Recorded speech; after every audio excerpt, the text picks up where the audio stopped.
Good day to you.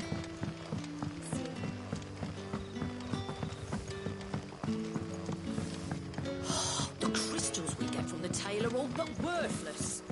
Are we had to dig a new cellar to store all the unsold barrels? Ah, Clive. Your timing is exquisite, as always. I have a concern which you may be able to assist me with. Go on. There are whisperings afoot of shadowy figures having been sighted outside the village. Rustlings in the undergrowth, suspicious noises. My people fear that they are being watched. It may be no more than a surfeit of nerves, understandable in the current climate, or it may be the prelude to something altogether more dangerous. Given what I hope you'll forgive me calling your nose for trouble, I wondered if you might investigate.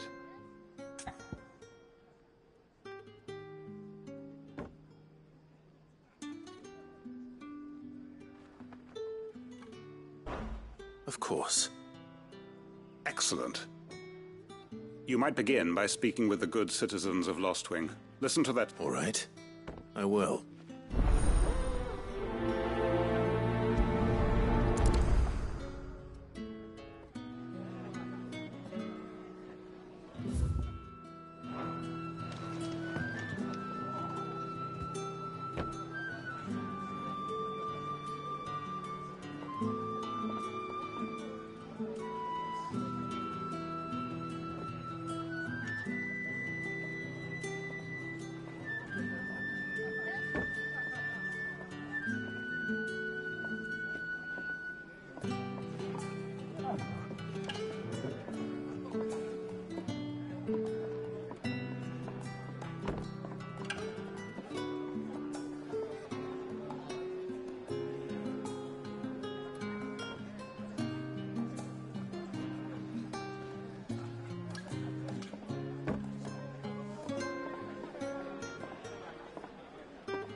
Right. Let's see what the people of the village have to say. I'd better find out if this is just nerves, or something we need to take more seriously.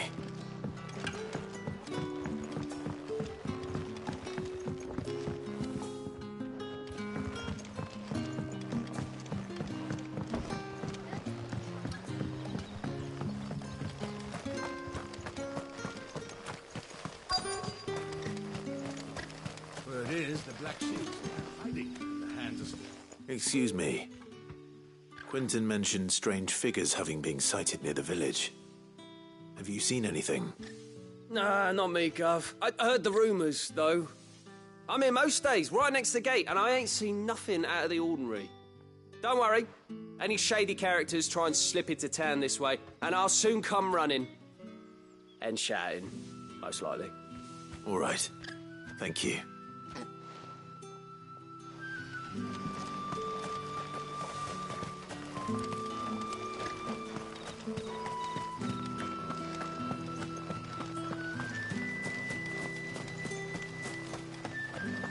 Sid?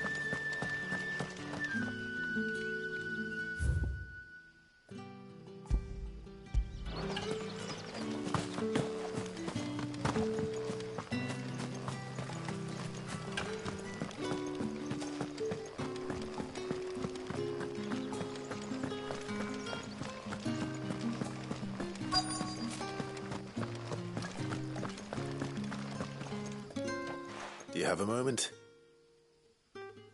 There's talk of suspicious figures in the woods. Have you seen anything out of the ordinary? No, but I've heard something. Sound of scraping metal, like someone sharpening a sword. Where was this? In Lorbert's Pass. Was out foraging for herbs when I heard it, screeching out from between the trees. Ran back here as quick as my legs would carry me, and I ain't been back since. I see. I'll look into it. Thank you.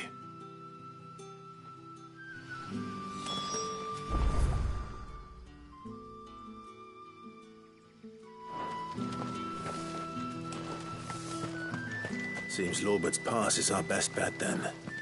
What do you say, Torgal? Shall we go and investigate?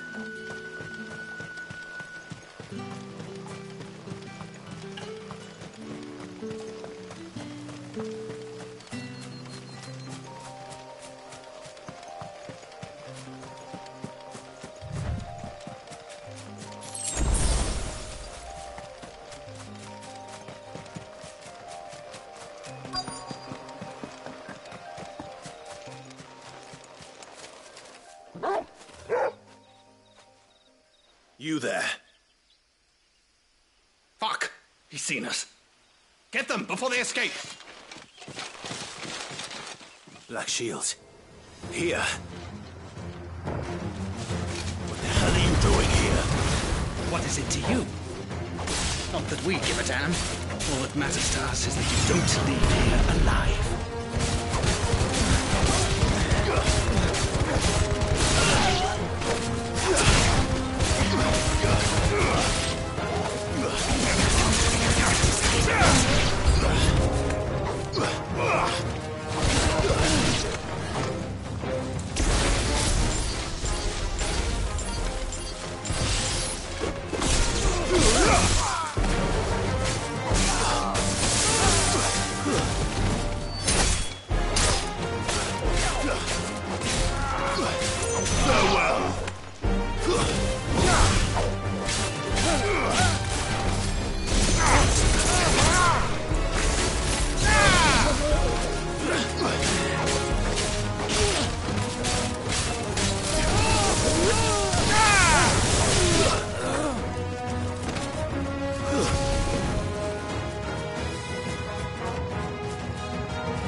Why were they here? Were they planning an attack on Lostwood? I need to warn Quentin.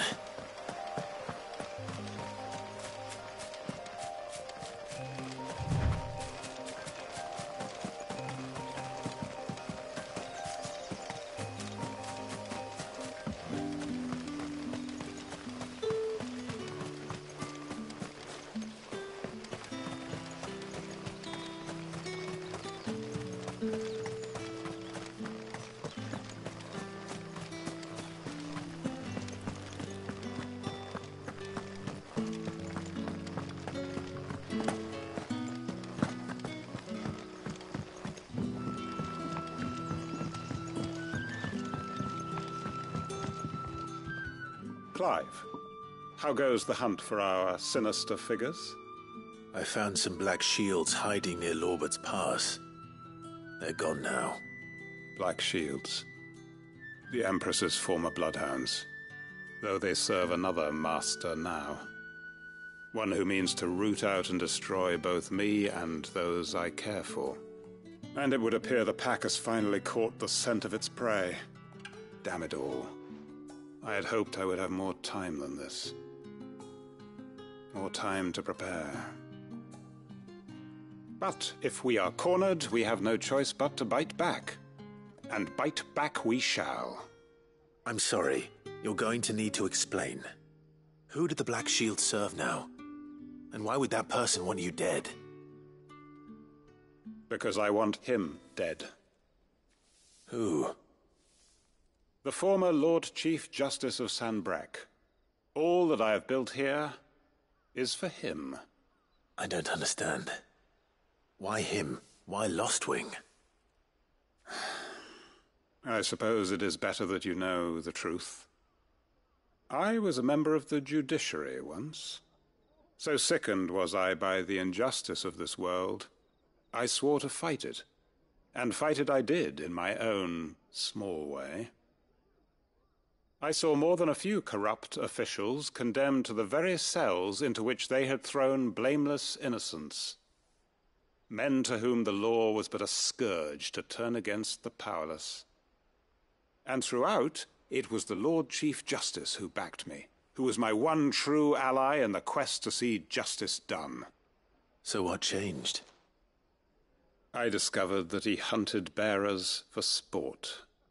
I was a fool to think he shared my hatred of venality and vice. His support for me was no more than a facade, a means of ridding himself of his rivals, a mask to hide the rot beneath. I filed suit against him immediately. His response, however, was rather more visceral. He had my entire family slaughtered, and he faced no punishment whatsoever. I lost everything. My loved ones, my livelihood, my position, the faith I had once held that any modicum of justice might be achieved through the courts. So I set about enacting my own. I tracked down every soul who served him, and slit their throats myself. But the man himself proved an altogether more difficult target. With money and power come protection. And so I saw that I would need an army of my own. I came here to Lostwing and began recruiting like-minded individuals. And everyone here knows this is why you do what you do. Of course. They too have lost loved ones to the bearer hunts. Seen faultless friends sent to the gallows to spare the guilty. All under the watchful eye of the Lord Chief Justice. Our wounds are the same. And our cause is the same. We are comrades. And our revenge is already in motion. We know where he hides, how numerous and well-trained his guard. What we did not know until now, however, was that his plans may already be in motion too. Quentin. Our time is short. He may move against us at any moment, unless we move against him first. My friends and comrades, it begins. Make ready for war.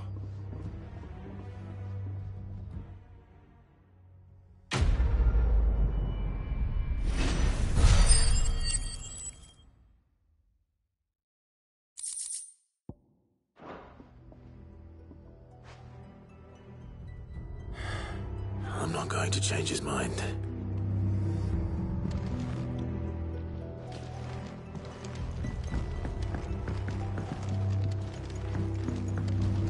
Any friend of the innkeeper is a friend of mine.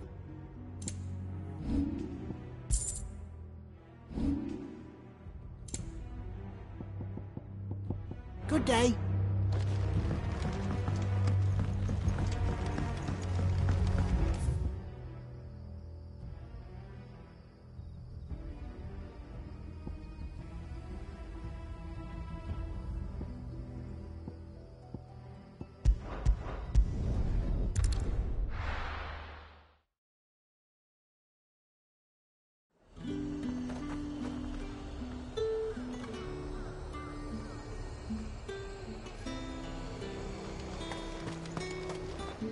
What can I do for you?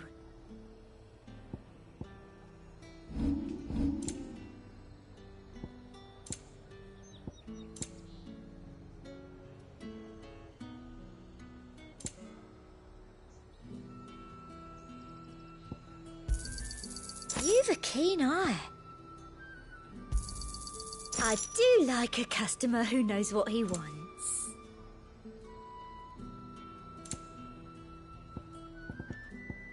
Come back again.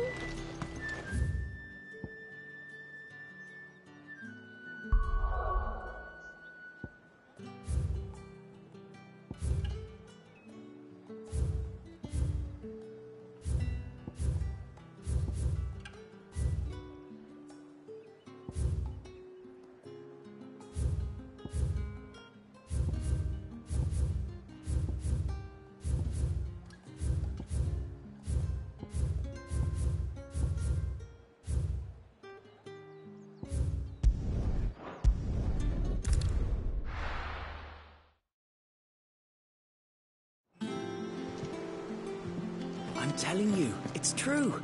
I heard it from Otto's own lips. Hugo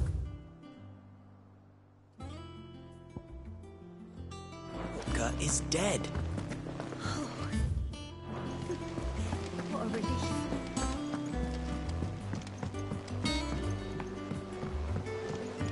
We're seeing troops amassing at every border post. No surprises there.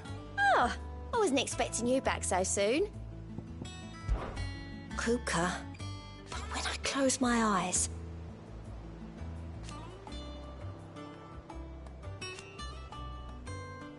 Only I don't know how. I wish you were here. Your benefactors are a generous lot.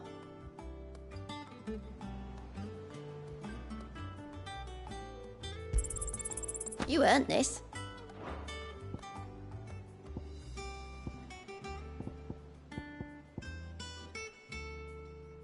All done?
Fly, Ambrosia.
The most fragrant herbs. Dusan, I know you're keen.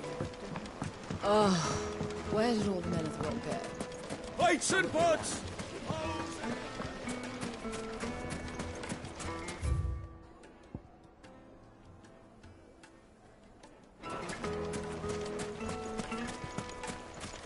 No, I'm telling you, it's gone.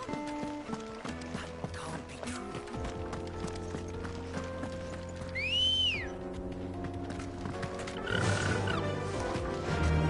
Fly, Ambrosia.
This might take a while.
Ah!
Peace at last.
You're finished!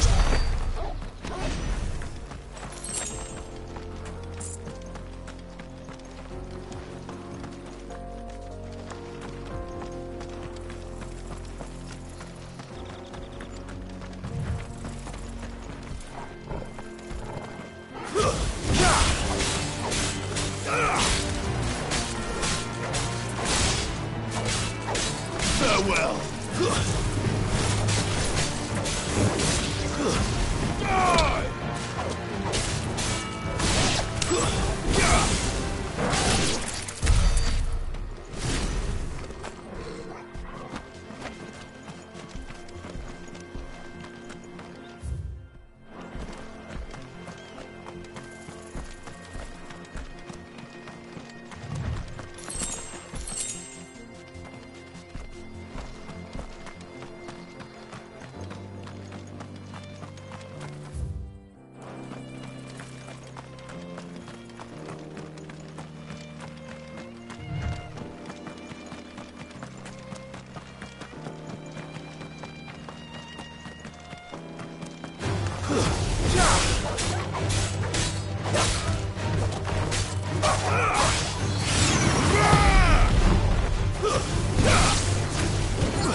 introduce her to mine.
And then there was one.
That wasn't too bad, was it, Torgal?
Take a sniff, good sir. Now, Dusan, I know you're keen, but... Oh, where did all the men of the rock go? Plates and pots!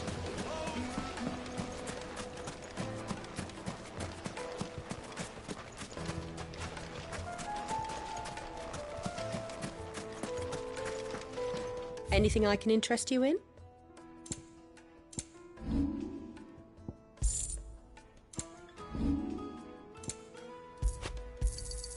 My thanks. Here you are.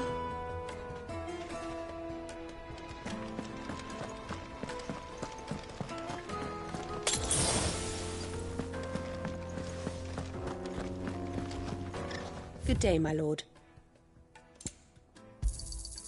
An excellent choice.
it's dead now. Whatever it was.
I'm telling you, it's true.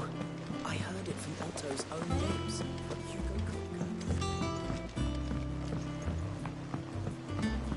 We're seeing troops amassing at every corner.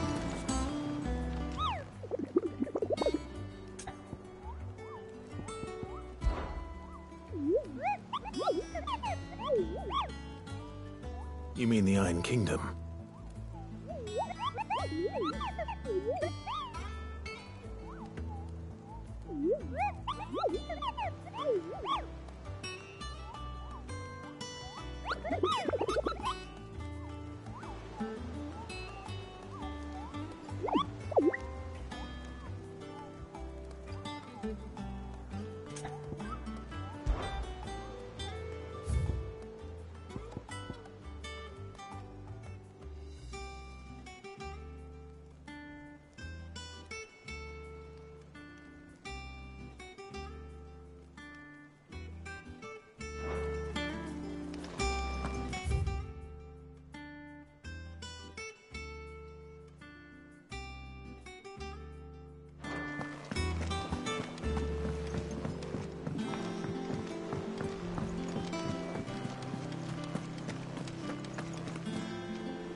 Don't just stand there gawping. If you're gonna buy something, be quick about it.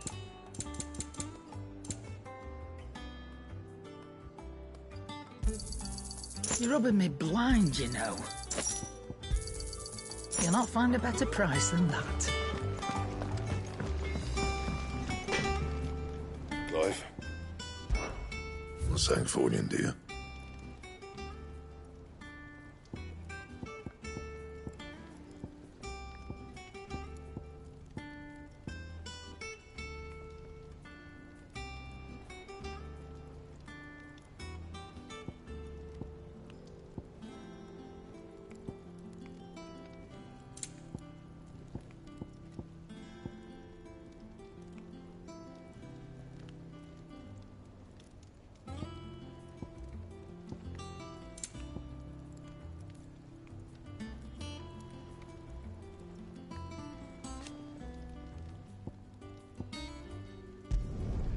No scratches, all right?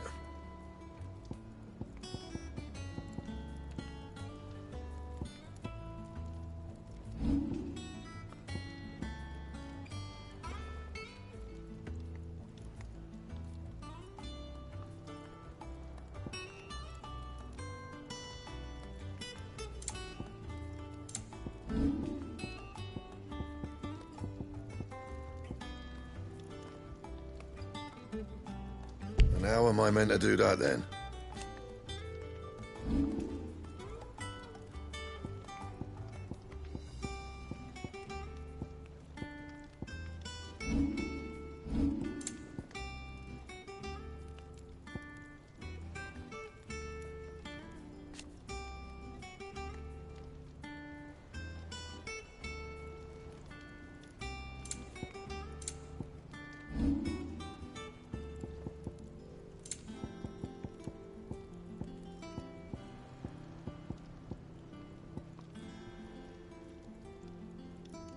Don't waste my time. You ain't got the stuff.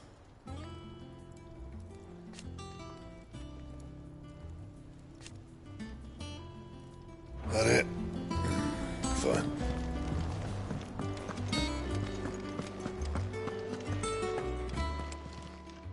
And what can I do for you? If you're gonna buy something, be quick about it.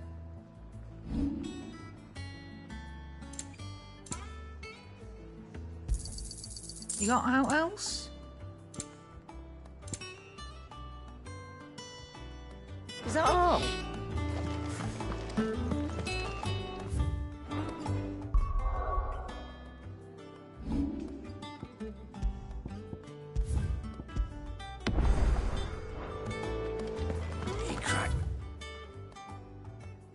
Crystal tin? You're joking.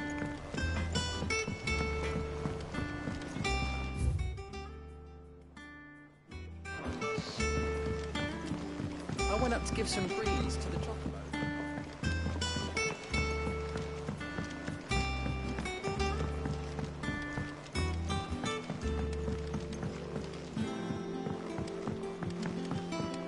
It hasn't been Editors started reading. I have that done don't it, have Sid. any pictures in. I have learned all the letters. Everyone.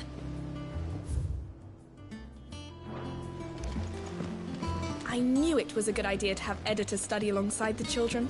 It's really stoked their competitive spirit.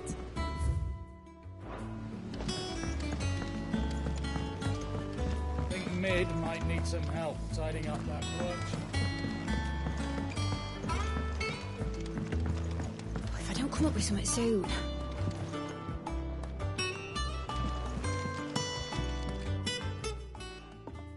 All right, Clive? What do you want? I'm going to visit Sid, and I thought you might like to come with me. Sorry, I'm too busy for all that right now. I've got to get this thermal displacement stack sorted. Thermal...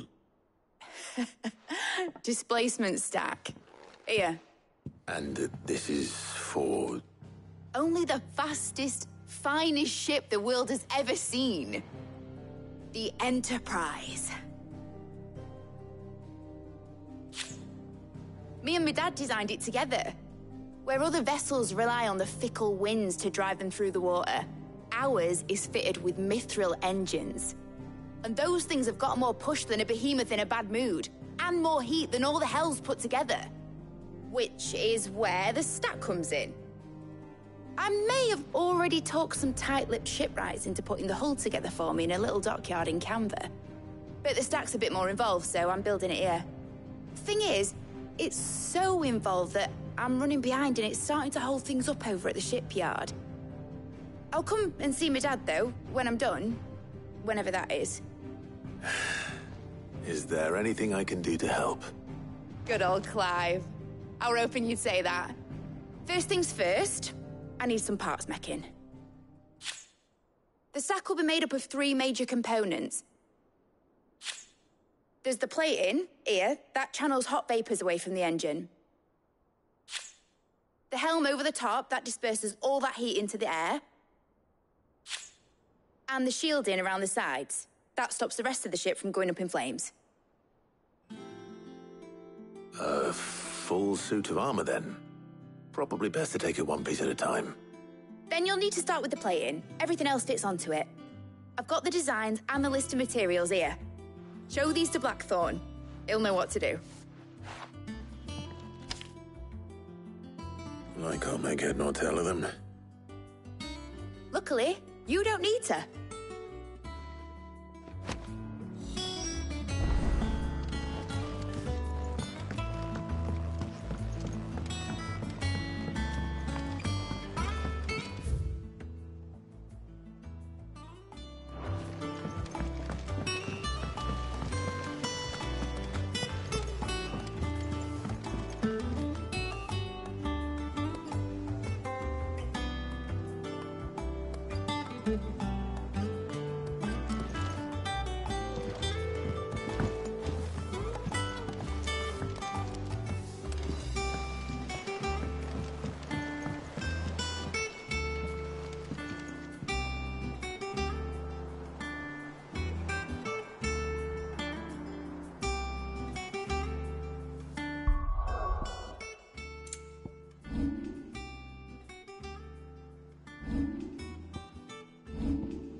I went up to give some brief.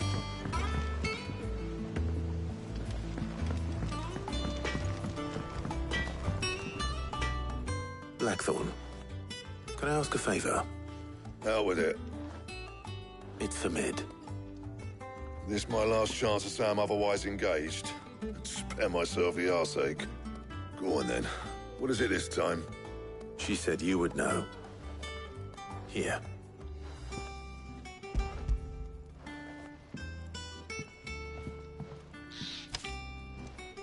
Krieger's teats. Well, I don't know what the hell you'd want this for, but I can make it. Won't be easy, though. And I'll need help. Get Gavin-Otto in here, will you? All right.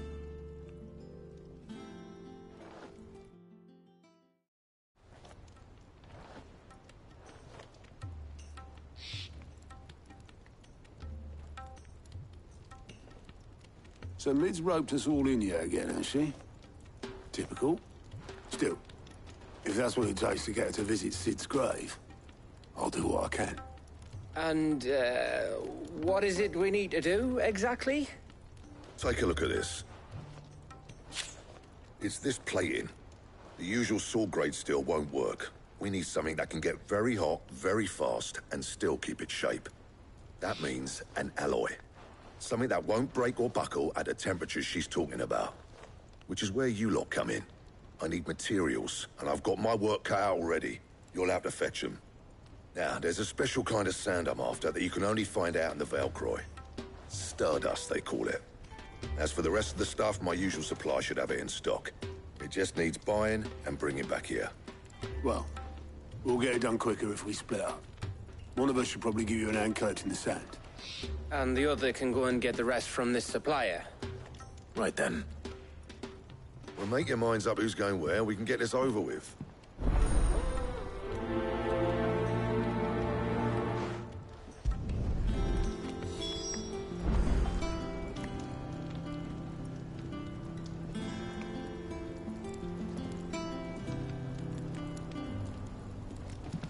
Up to you who you take to the desert. I mean, Gav's good in a fight, but you don't have my winning personality. Ah, don't listen to him. You'll be in the lowest of low company with either of us.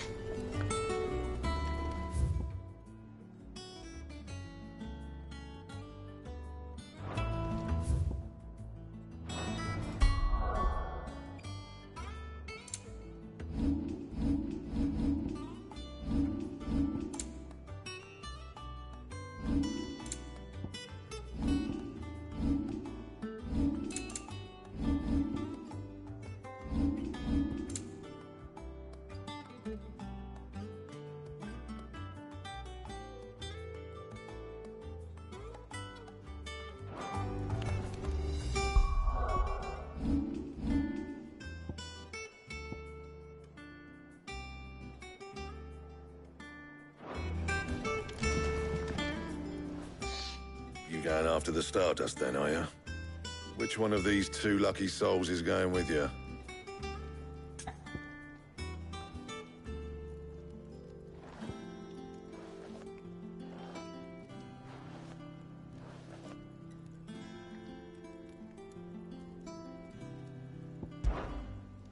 Oh, it's not... Up to you who you take to the desert. I mean, Gav's good in a fight, but you don't have my winning personality. Ah, don't listen to him.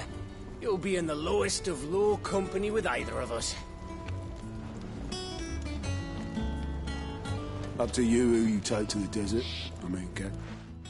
You going... Which one of these two... Gav, you're with me. All right, then. So, where do we find this Stardust stuff? There's a river that runs through the southern reaches of the Velcroy. It's the black sand that washes up on its banks that you're after. Southern reaches of the Velcroy, eh? That's down past Alamill. I'll go and scout the place out. See about hiring us a wagon to bring the stuff back to. All right. I'll meet you by the river. While you're off having a paddle, I'll pick up the rest of the stuff from Blackthorn's supplier. Take care. You two, eh? Don't go letting him fleece ya. Fleece me? I'd like to see him try. In your own time.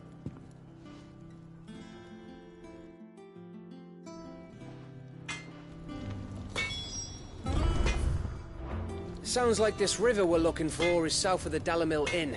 I'll hire us a wagon and meet you there. I'll get us a good price. Is that one you want to worry about?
Master Lubo says Drake's fang has fallen. Our hero returns. That was your doing, was it not?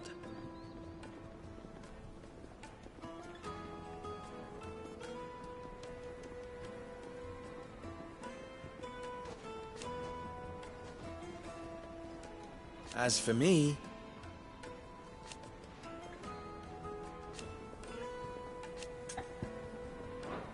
try not to die.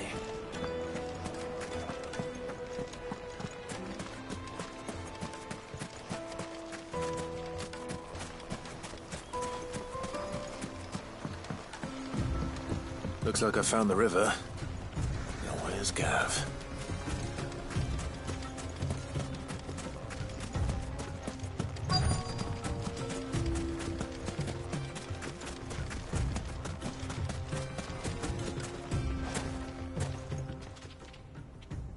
Sorry to keep you, Gav.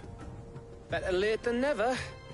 I've had a quick scout about, and I reckon round here's our best bet if we want to grab as much of this Stardust stuff as we can. Don't know what Blackthorn's planning to do with it, though. I asked over in Dalamil, and they seem to think it was worthless. But if Stardust is what Blackthorn wants, Stardust is what he'll get. There's plenty of the stuff lying about, just begging to be bagged. Then let's get bagging, shall we? We shall. Race ya.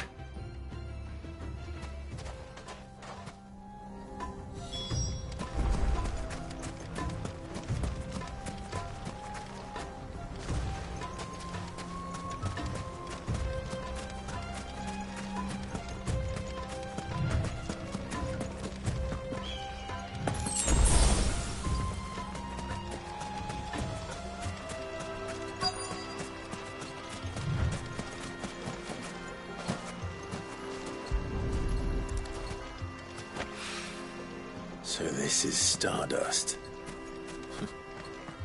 It just looks like black sand to me.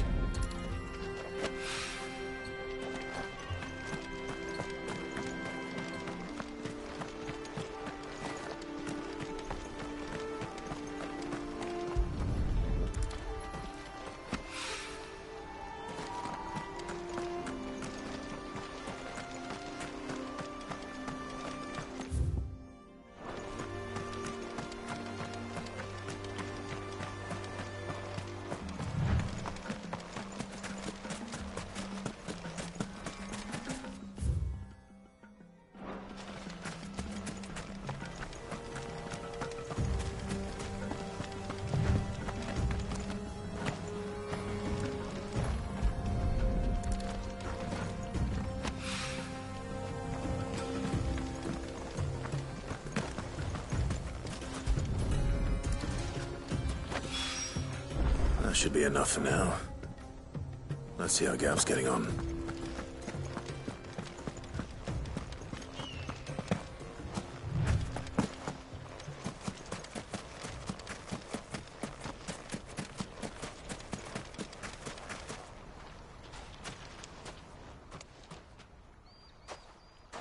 You finished?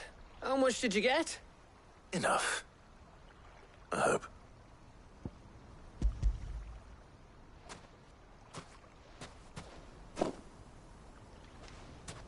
Oh, you win. That might even be enough for old Blackthorn. Hey, before we go, do you mind if we have a chat?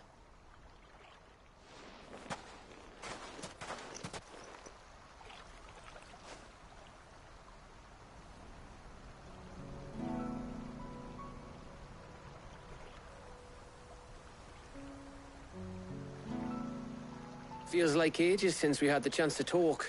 You know, man to man like. It does, doesn't it?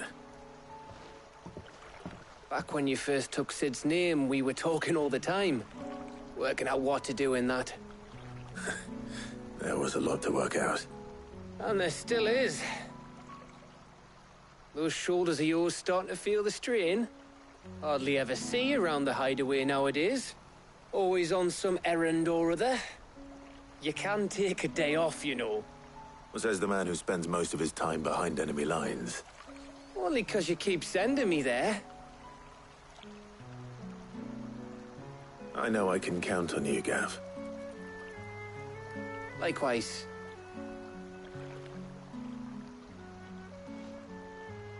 So you keep sending me wherever you need to, and I'll keep going. Safe in the knowledge that I have a home to come back to. Thanks to you.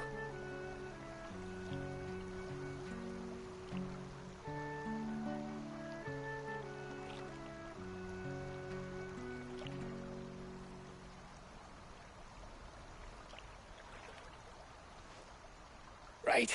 That's enough soppy shite for one day. We'd better get this lot back to Blackthorn before he slings his hammer at someone. You go on ahead. And try to get some rest once you're there. Oh, I plan to. Believe you me. After Blackthorn gets what he needs, of course.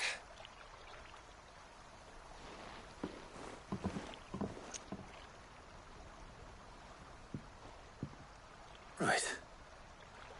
Ready to go home, boy?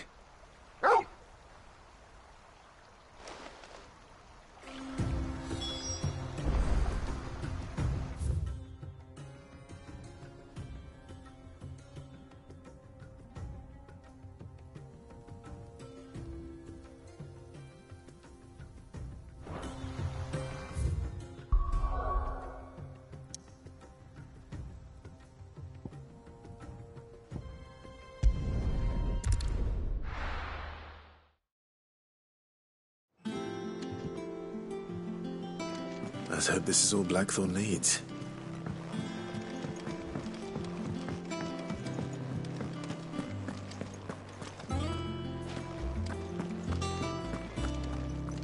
I heard what you told Nan about Kupka. Hopefully all our old friends can rest easy now. All right, Clive. I gave all that stardust to Blackthorn, just like I promised. I got everything Blackthorn asked for. How'd it go over in Dallimel?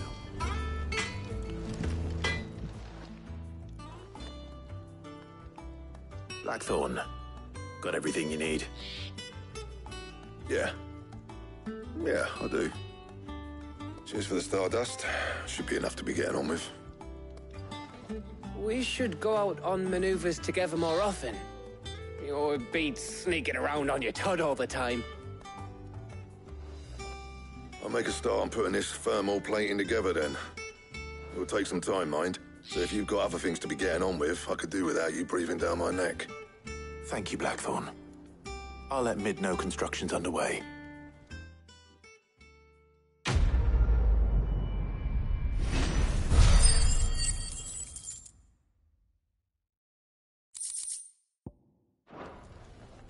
Suppose we'd better be getting back to work too. Give us a shout if you need anything.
Editors started reading books that don't have any pictures in. Why would anyone want to do that?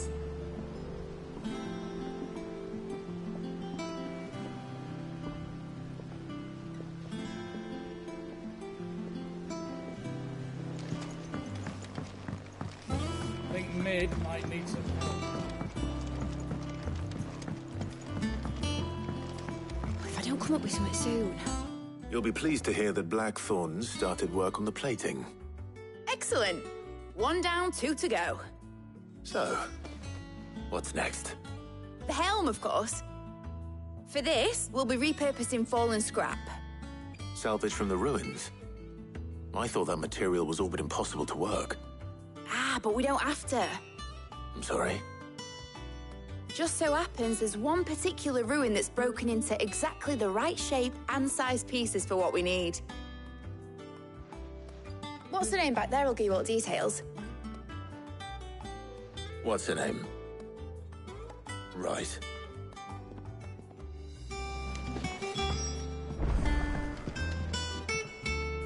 Oh, Sid, is this about the helm? Yes. Mid said I should speak with you. I'll show you the plans then. Here you see the mithril engine, in which mithril is burned to generate heat. That heat is then harnessed to produce motive force. Excess heat is dealt with by means of the thermal displacement stack, which disperses it into the surrounding air. Now, were we to rely on thermal plating alone to achieve this effect, the rate of excess heat buildup would far exceed the displacement coefficient of the plating. In other words, the reactor would overheat and eventually explode. This is where the helm comes in. It connects to the plating, you see, and serves as a sort of thermal sink to absorb all that excess energy. Our experiments have shown that fallen ceramics are remarkably thermophilic. They can withstand and absorb levels of heat far above anything we are able to make today. And not only that, they're also waterproof and immune to rust, making them the perfect material for our protective hood. Why, if sea or rainwater were to enter the reactor proper, it would vaporize instantly. The forces produced would tear the ship from stern to... You can stop there. I understand. Mid said we might be able to use parts of a fallen ruin. Where would I find it? Ah, yes. It's in Lorbert's Pass, near Lostwing. The thing is, well, I probably should have arranged to have the pieces we need. It's no longer a matter of just walking in and taking them. It's, I see. Would that help? Oh, very... I'll gather my team and head there right away.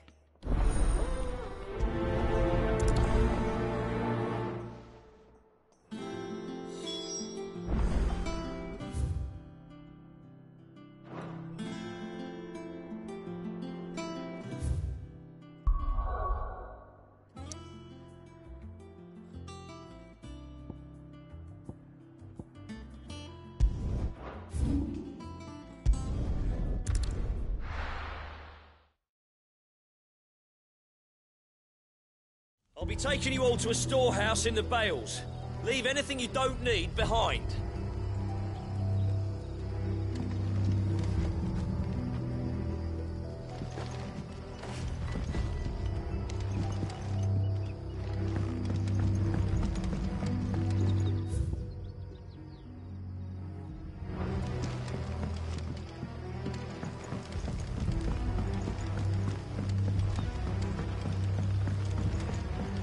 What you have to do. I won't let you down. That his lordship's vultures should be found circling the village can mean only one thing. That he means to strike at us before we can strike at him. There is no time to lose. The final stage of our plan must be put into motion.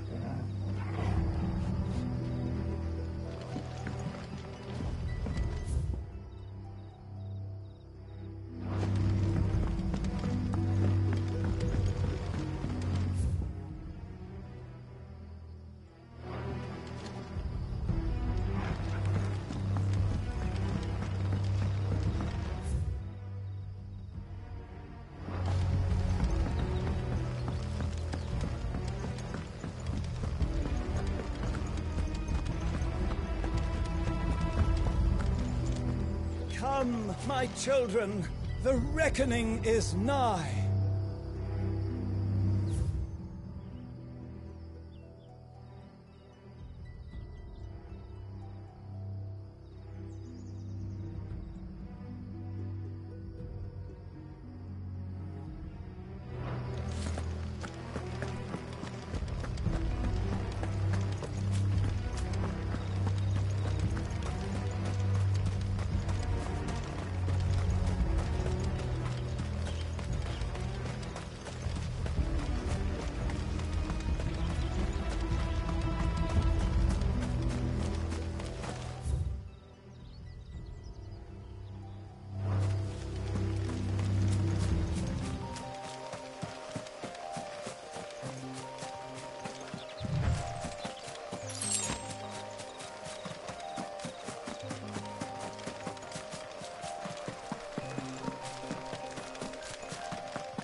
Oh, there you are, Sid. Thanks so much for coming. The, ruins are just over there, as is the... Of course. I'll be right back.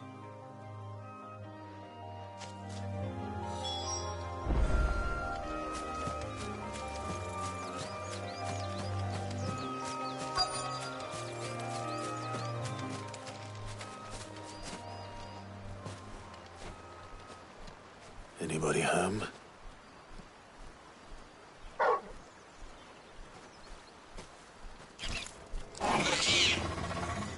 This must be our unwanted visitor. Time to go.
The things I do for you, Mid.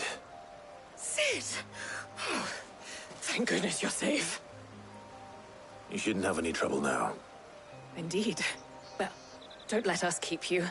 We'll, see that everything is transported safely back to the hideaway. All right. I'll let Mid know you're on your way.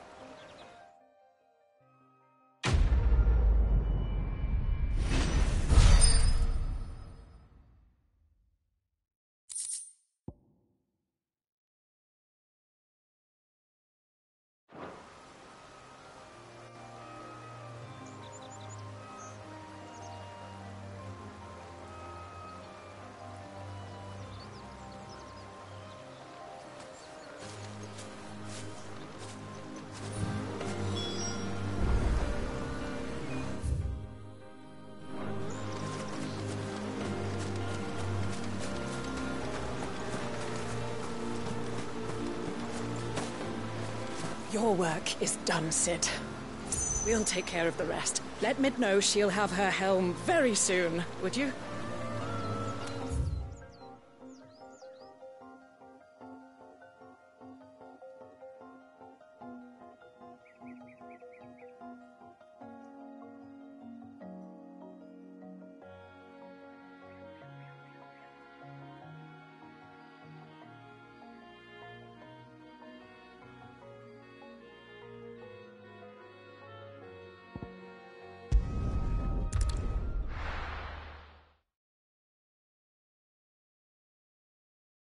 I'll be taking you all to a storehouse in the Bales.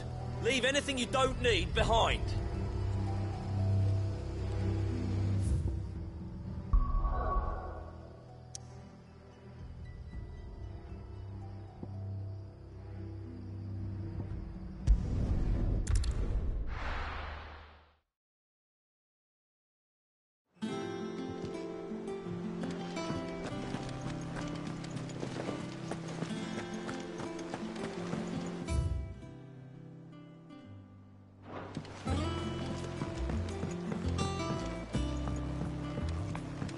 We're seeing troops amassing at every border crossing. No surprises there.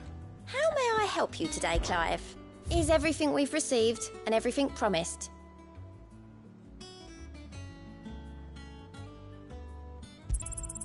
All yours. All done?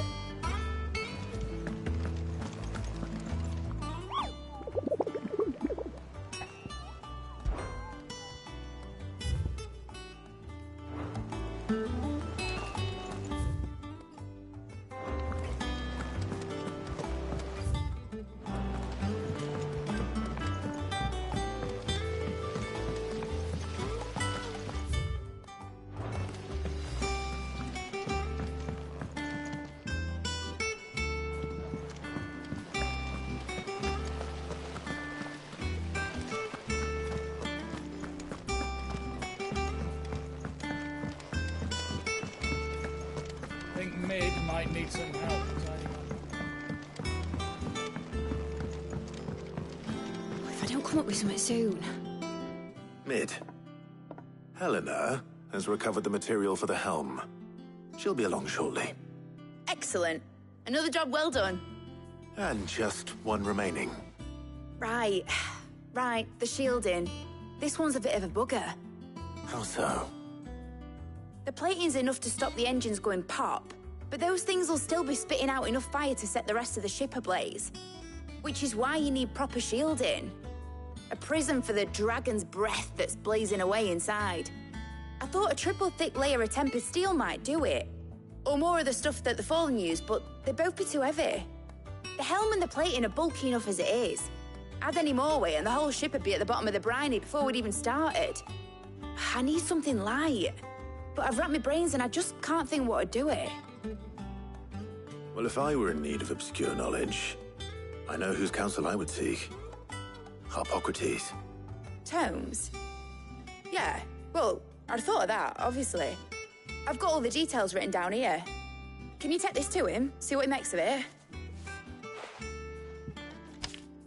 Right away.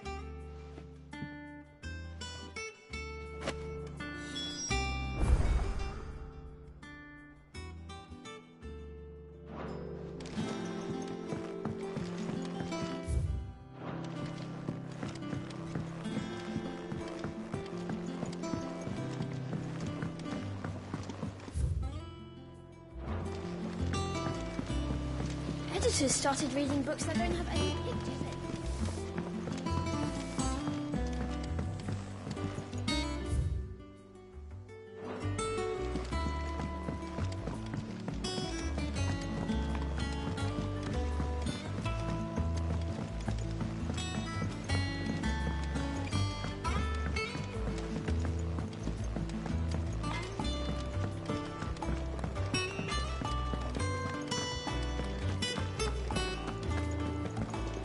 Her ship lies still in harbor, her soul sails on the main. The breath of age is at her back, adventure in her veins. Oh, I'm never drinking.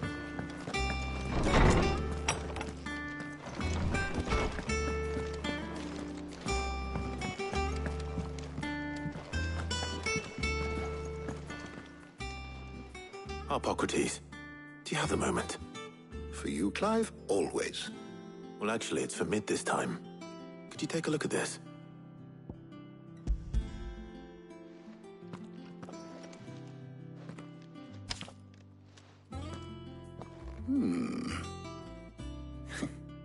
Shielding for a mithril engine. Whatever will that girl think of next? And what are these notes around the edges? She has some specific requirements for the materials. The shielding needs to be able to resist extreme heat on the inside, and yet remain cool enough on the outside not to set the ship alight, while also being light enough not to sink it. As you can imagine, she's struggling to find anything that meets her needs. I see. I wondered if you might know of a solution, or if you might be able to search the records for one. Perhaps it is not a different material she requires, but a different approach. What do you mean? Consider the lake we have made our home. Its blighted waters eat away far more quickly than fresh water or even brine, at timber and steel alike. And yet, we have made a home here from those very materials nonetheless. We have. But Bardolph must varnish every board twice over to keep it from rotting. And Obelus complains that without a constant supply of pitch. I see. Early Gregorian histories speak of a preparation known as moon dew. It is said to be able to resist even the most ferocious flames. Before the dragoons tamed the worms and wyverns of the realm, nobles would daub their castle walls with it in order to guard against dragonfire. So if we could recreate it... It might be applied to some material or other in order to provide the protection it requires. As to how best to apply it and to what material, perhaps Bardolph and Obelus might be of assistance. I shall speak to them and see what wisdom they might have to offer. If you would be so kind as to procure the necessary ingredients, I shall discuss the specifics of how it might be most effectively put to use with our two friends. The knowledge of the past may yet prove useful to we of the modern era. Thank you, Hippocrates. And since you're asking others to help you, perhaps I should too.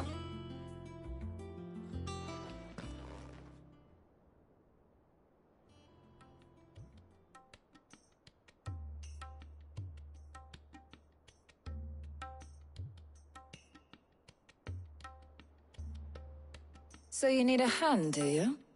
We do. I'll be heading to market for the ingredients we need. I could do with some help. And some company, too. The other can assist me in researching how best to prepare the shielding itself. Can we count on your aid? Always. Well, if Jill's game. Thank you. I am sure either of these fine young minds would prove indispensable in my research.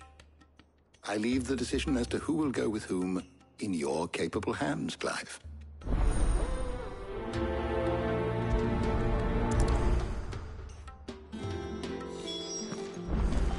Shielding that guards against even the most ferocious flames. We could have done with some of that on Drustinus. I doubt I would have survived that place with or without it. A trip to Northreach, though, I think either of us could handle. Shielding that guards against even the most ferocious. So, Clive, have you made your decision? Who will accompany you on your little excursion? Very well. So then, what do we need to find? I have taken the liberty of preparing a list. Here. White chocobo eggs. Pepio nuts. Are you sure this list is right? Everything on here seems very edible. I would have thought the ingredients would be a little more exotic. Though these items may seem mundane, they have potent effects that are rarely exploited, effects for which they were once highly prized. So much so, in fact, that they were harvested almost to extinction, hence moon dews having fallen from favor. Now, of course, they can be obtained with ease. You should be able to find everything you need at the market in Northreach. Is that so? I've been meaning to visit Northreach anyway. I'll set out now. Join me there when you're ready. I will. Until then. You two enjoy yourselves. You too, Talia.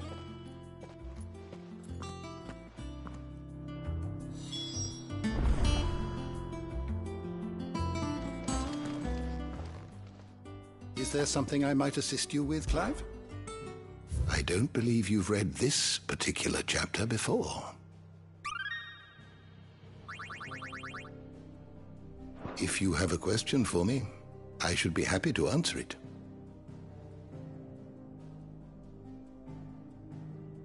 You are always welcome, Clive.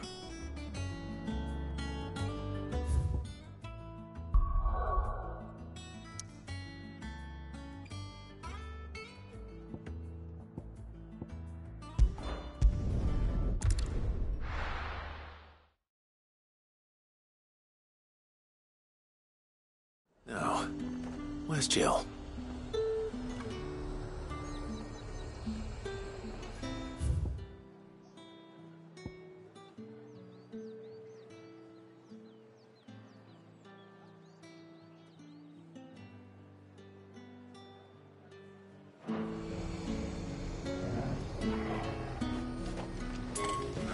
Slavers don't even bother with Northreach now that all the highborn have fled south.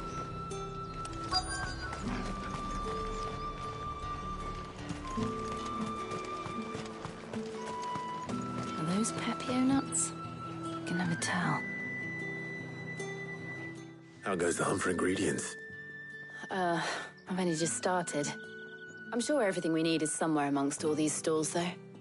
Why don't we split up and see? We'll take a couple of ingredients each. All right.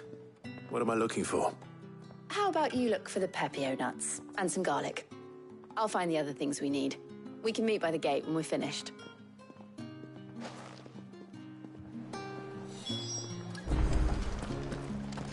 Up! You'll not find a bruised pippin in the bush. Fresh cuts! Come and get them before they're gone. We haven't much, but you're free to look. I hope it's to your liking. Keep fighting the good fight.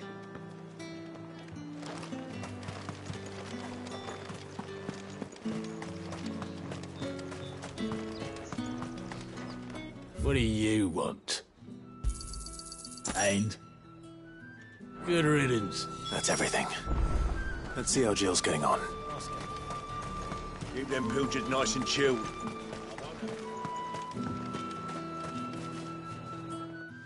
Did you find everything? I did. Here.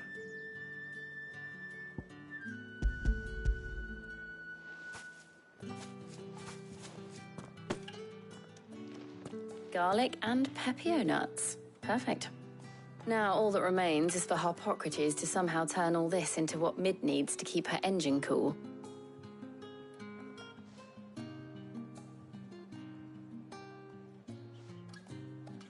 But before we head back, would you walk with me a while?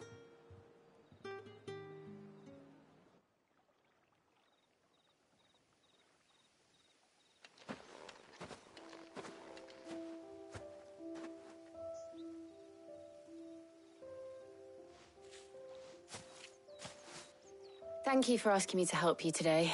It makes a nice change. It does. It's good to get away from all the battle and bloodshed for once. Just being here reminds me of when we were children. Do you remember? Walking down Market Street in Rosalith, taking in the sights and smells. How could I forget? What with Torgal's antics. Remember how his nose would prick up at the scent of sausages? He'd go racing away and we'd have to go running after him. We wouldn't catch you now, would we, boy? Was there anything you wanted to buy for yourself while we're here? There was, yes. Well, sort of. Molly in the kitchens told me about a place that sells particularly good pies. Thought you might like to share one with me. I would. Thank you. And I saw some bread.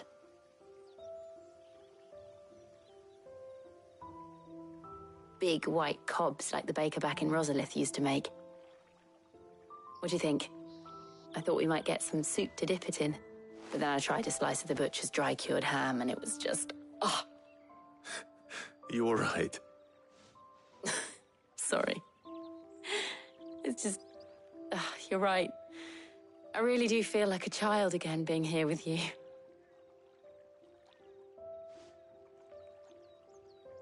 Clive. Is it wrong of me to enjoy this? No, Jill. This is how life should be. And it's how our lives will be when our work is finally done. When we can live on our own terms. I hope so. Thank you, Clive.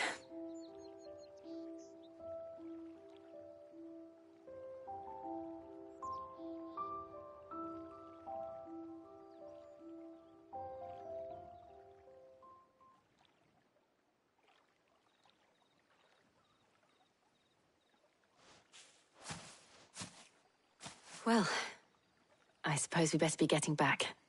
I need to give these ingredients to Harpocrates and Talia. I'll see you at the hideaway. Take care. I will. You too.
I wonder how Harpocrates is getting on with the moon dew.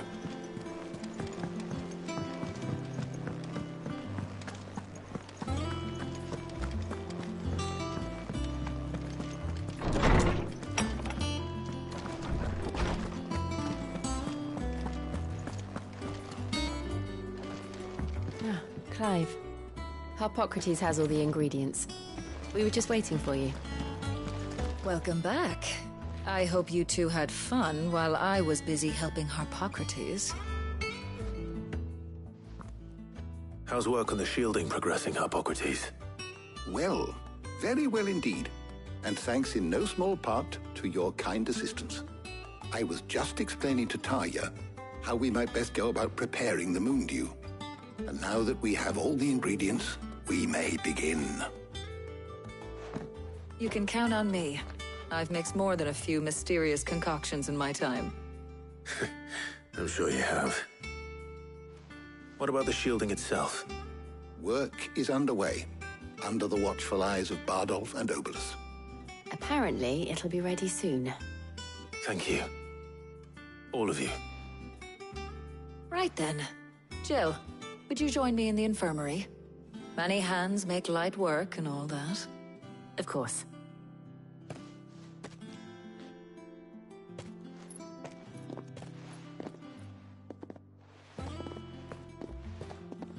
Oh, and Clive, thank you. It was nice just being with you.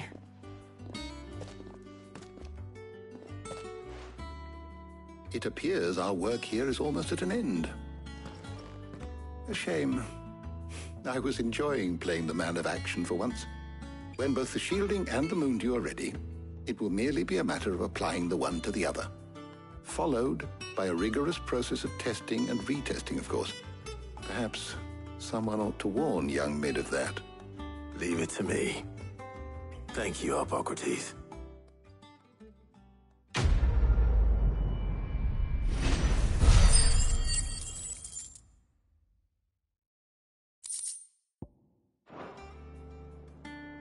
Well, I'd better go and give Mid the good news then.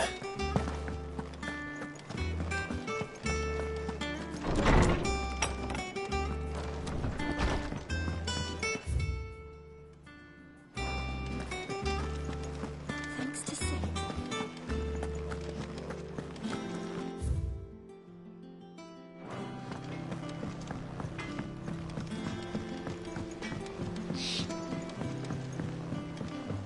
I went up to give some greens to the chocolate.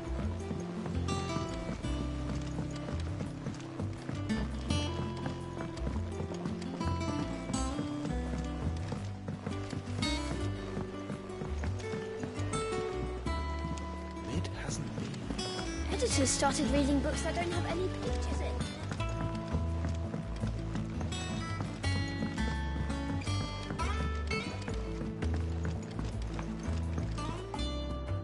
Sorry to keep you waiting, Mid. But you'll be pleased to know that work on the shielding is underway. You found something for it? In a manner of speaking, Hippocrates knew of a substance that's highly resistant to heat. A coating that should provide the protection you need. He's supervising the construction and testing of the shielding as we speak. Brilliant! I knew you wouldn't let me down. Don't thank me. I'm just the errand boy. Right then, better start working out how to bolt all these bits together. To the Black Hammer!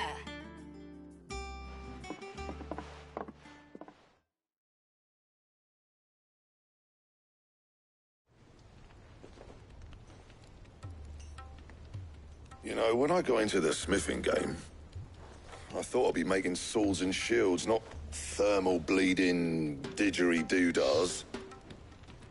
Displacement stacks. Same difference. Whatever you call it, I ain't putting it together in here. It's cramped enough as it is. Let's take this outside. Mid, you get all the parts lined up on the deck. I'll take care of the rest. On my way! Oh, and bring me the biggest hammer you can find. This is gonna require some precision walloping.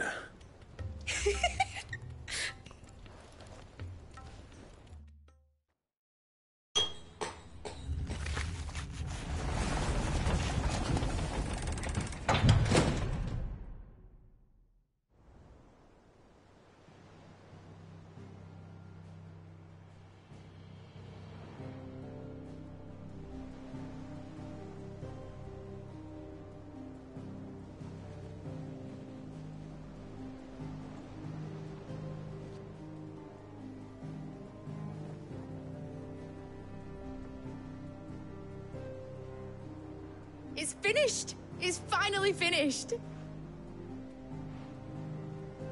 Thank fuck for that. I'll be feeling my hammer arm for weeks. Thank you, Clive, Blackthorn, everyone. That's one down and just 3 more to go. I'm sorry. Oh, didn't I tell you? The Enterprise has 4 mithril engines, and we'll be needing a displacement stack for each. You don't mean... Don't worry. Now they've got a finished one to work off, my gang in Canva can build the rest. Good luck to them, I say. Right, I'm off to get a sling for this elbow. Any other work comes in, keep it to yourselves, eh?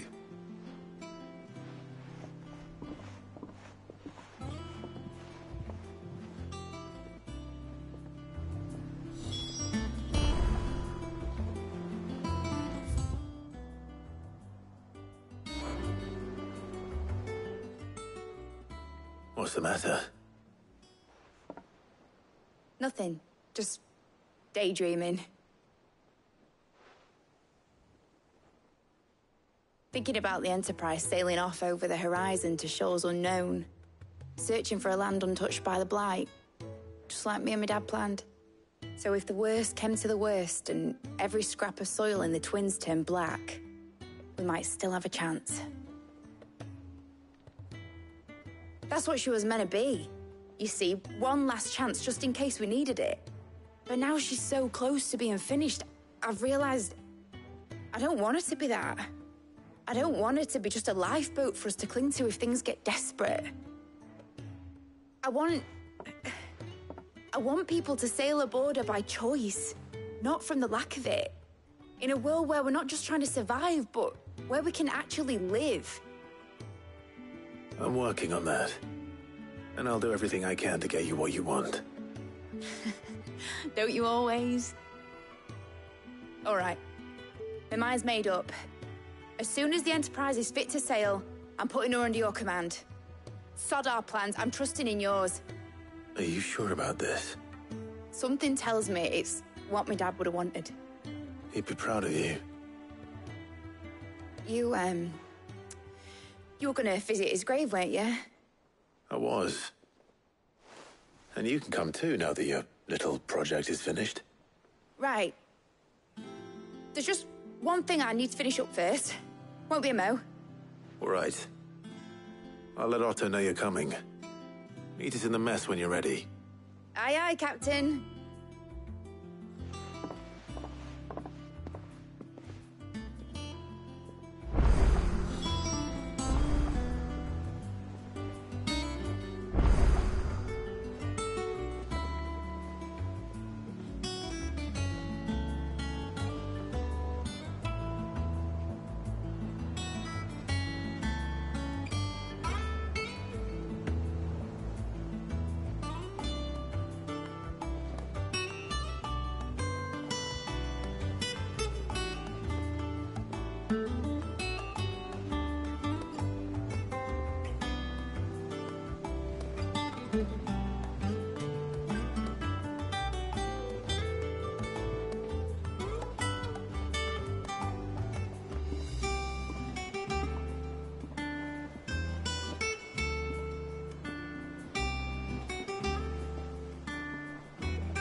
crystal too. You're joking.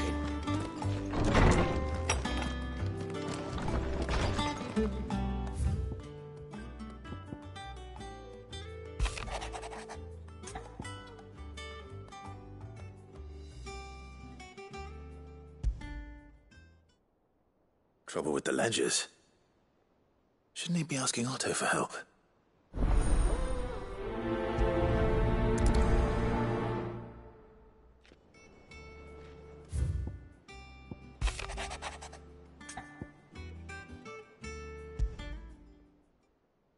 What could be wrong with Torgor? He seemed well enough when I last saw him.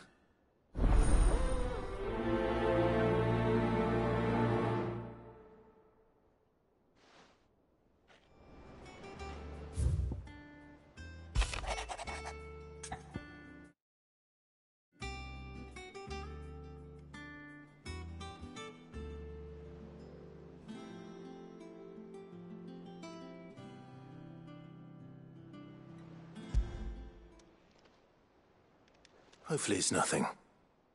But I should speak to Blackthorn just in case.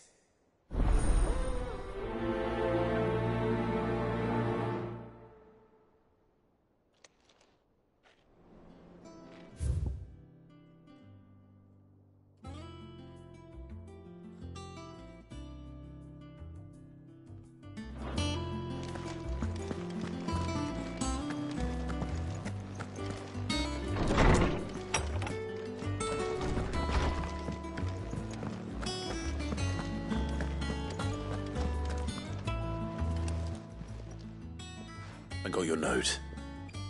You think something's wrong with Torgor? So you can read. Congratulations. But I didn't say I were wrong with him. I said something weren't right. He's not been eating me treats.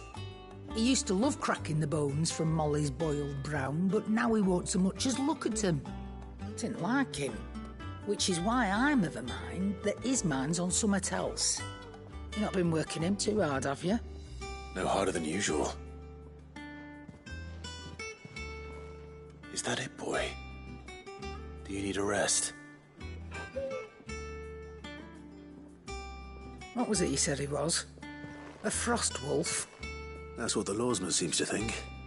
Then maybe this all has something to do with whatever it is that's woken inside him. I suppose things have been different since Rosalith. Perhaps Hippocrates knows something. Instead of everything, you mean? Perhaps.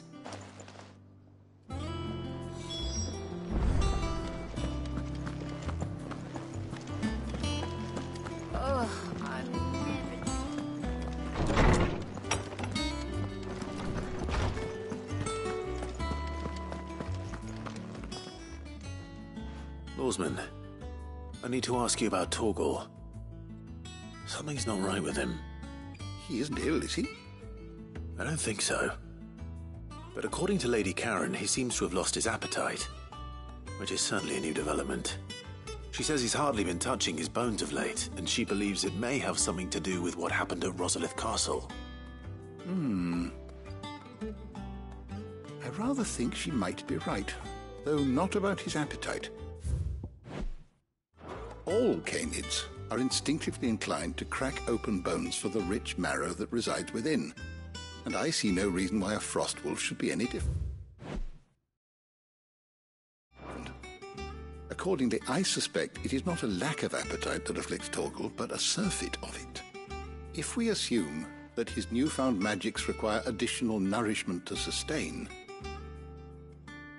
it may well be that the bones Lady Karen is accustomed to providing are no longer sufficient. Frost wolves, after all, habitually prey upon far larger animals, whose bones may yield altogether different nutrients. As to where one might find a suitable substitute, some antelopes that graze the meadows of eastern Rosaria have been known to grow to a size more than double that of their lesser cousins. I don't recall ever seeing any that large. And little wonder. The oldest and largest such creatures rarely leave the safety of the highlands for fear of predators. The last elder antelope sighting I recall hearing about took place near Cressida, and that was long before the village was abandoned. Even so, it seems like a good place to start. Good hunting, Clive.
Blackthorn, do you have a moment?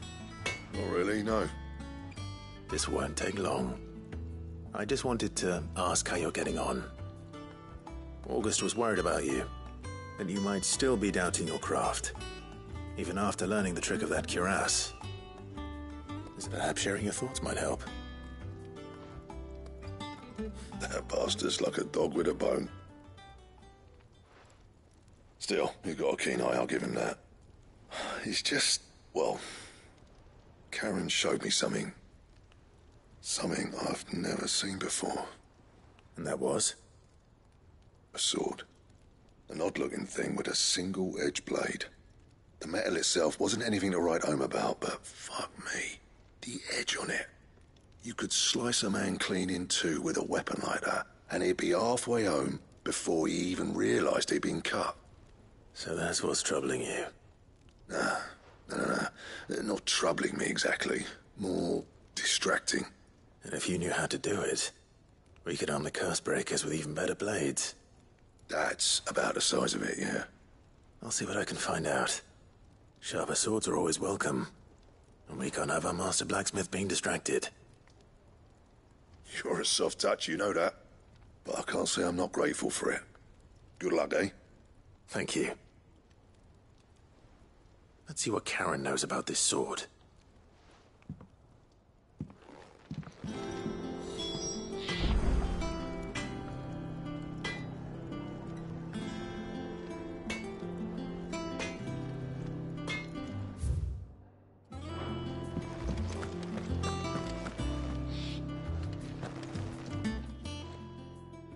You're looking well, Karen. What do you want? Out with it. I want to know about the sword you showed Blackthorn. Running around after him again? I suppose I am, yes. But I need to help him find out how to work an edge like that. It's dry. Little wonder, I suppose.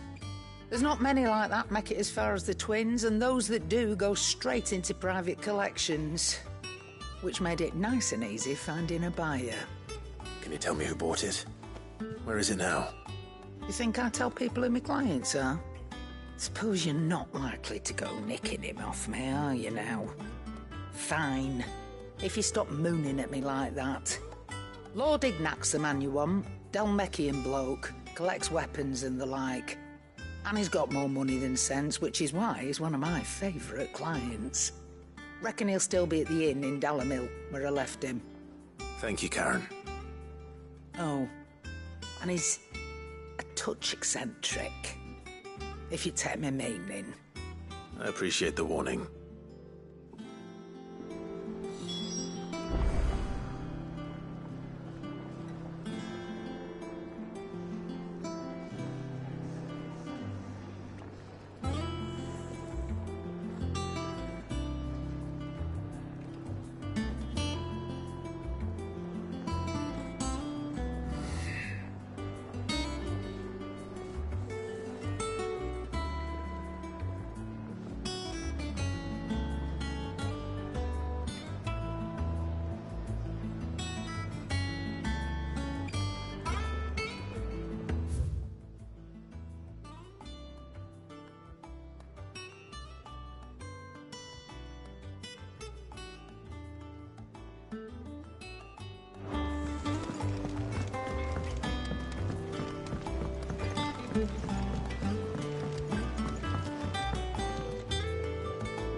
I went up to give some greens to the chocobo.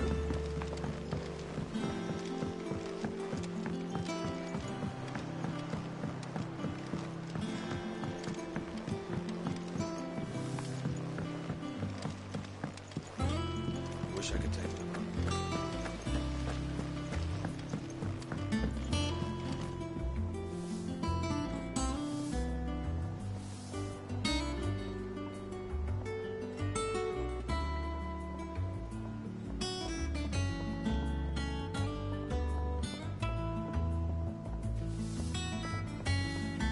I think mid might need some help.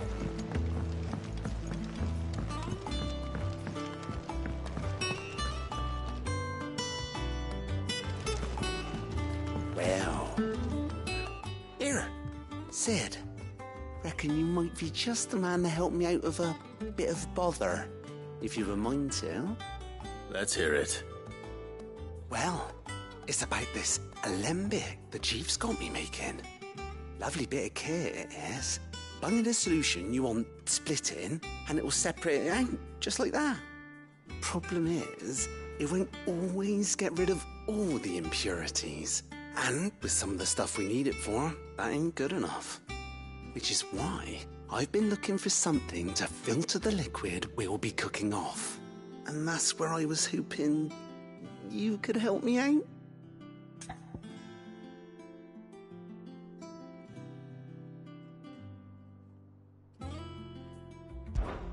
I imagine Ty could get some use out of this alembic too.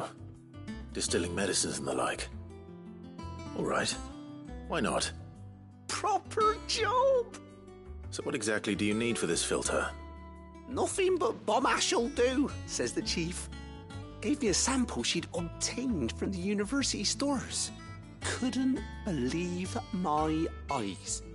You pour the blackest blight water through it, and it comes out clear as a mountain stream. So, I did a bit of reading about where I might be able to get hold of some. And do you know what I found out? It's only the blimmin' bones of a bomb king. They leave them behind when they die, see? I take it that's where I come in. If you wouldn't mind. I saw a billet on the hunt board for one just the other day. Would have gone myself, but, well, fighting dirty great balls of flame ain't exactly my forte. You, on the other hand... All right. I'll see what I can do. Thank you kindly. And a good hunting, eh?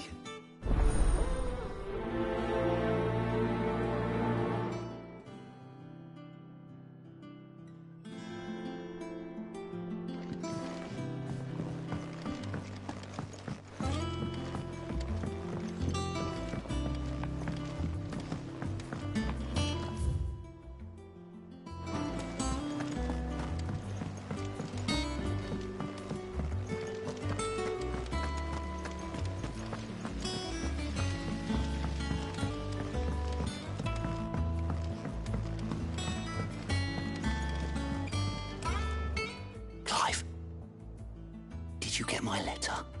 That's why I'm here. Shh. Otto might be listening. Is this better? A little. Listen. I've some bad news. It turns out the hideaway may be slightly behind in its payment to certain lenders. And it may be my fault. But I swear to the goddess, I thought I had the numbers square. Sadly, that square turned out to be more of a circle. 0, you might say. I can straighten it out, I swear, but it's going to take some time, and I'm going to need help keeping it from Otto. Bit late for that, I'd say. There you are! What a surprise! So let me get this straight. You forget to pay our lenders what they're due, and instead of coming straight to me, you get Clive to come to you. And I hope he'll dig you out of the hole you've dug for yourself. Clive, the man in charge of the place you've been cheerfully trying to bankrupt. And you thought this was a cunning plan. Why? Well, who needs paying? Oh, just Martha. And the dame. And, well, Lady Karen. But only 500 talents. We owe 3 of our most trusted friends 5 million gil. Each. 5 million each. They lent us the bulk of the money we used to rebuild the hideaway, you see, and, well, I must have made some sort of oversight. Those ledgers were my responsibility, and it was my decision to entrust them to you. This is my fault. Do we have that much to hand? I can always ask my uncle. No, we don't. And no, you won't. We've lightened Lord Rosfield's purse enough. After the king's ransom we had off him, he deserves better than to see our begging bowl. Besides, we'll need to learn to stand on our own if we're gonna make this work. All right.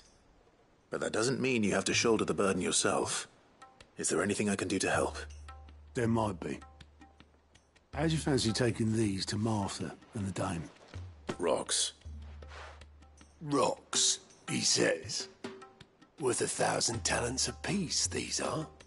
A little something Sid and I set aside for when times got lean. And I reckon 15 million in overdue debt probably qualifies. I just hope our associates' eyes are a bit more discerning than yours. I'm sure there will be. Should be me making the rounds, really. But you know how it is with this place. Orders to bark, arses to wipe, and all that. I know. Which is why I don't mind going in your place. Go. Do you know why I only gave Master Clive here 2 star rubies? Because you'd rather Lady Karen killed me.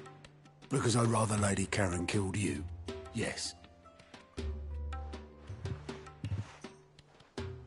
Well, I suppose this is goodbye then. Don't worry.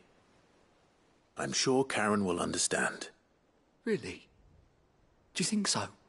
No, I don't.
There's talk that the glass gate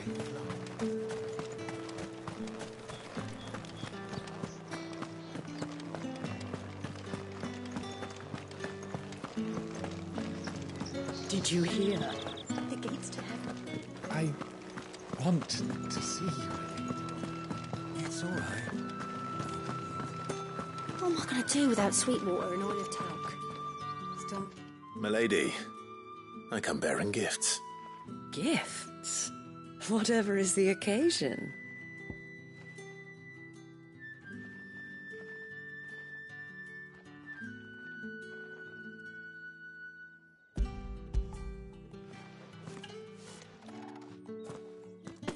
Oh my.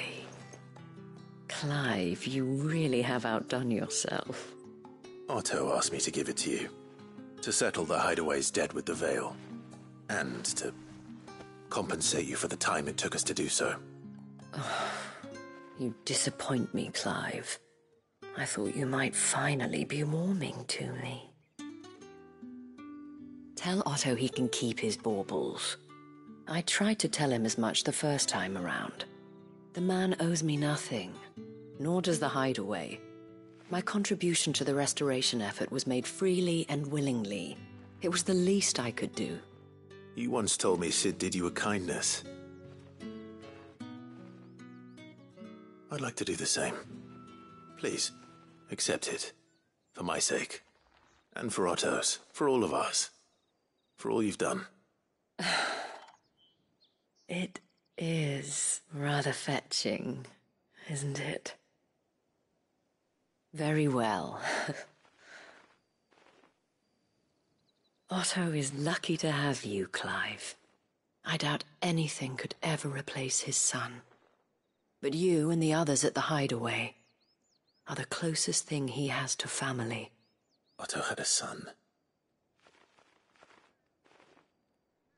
Long ago, yes. Sid told me Otto lost him when he was just a boy, and blamed himself for not being able to stop it. I don't know how it happened, whether there was anything he could have done, but it was clear that it weighed heavily on him. I didn't know. How could you have? I doubt anyone did.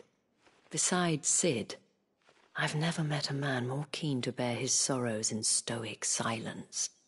An ill habit, given that both have always been surrounded by friends desperate to help them. I'm beginning to see that.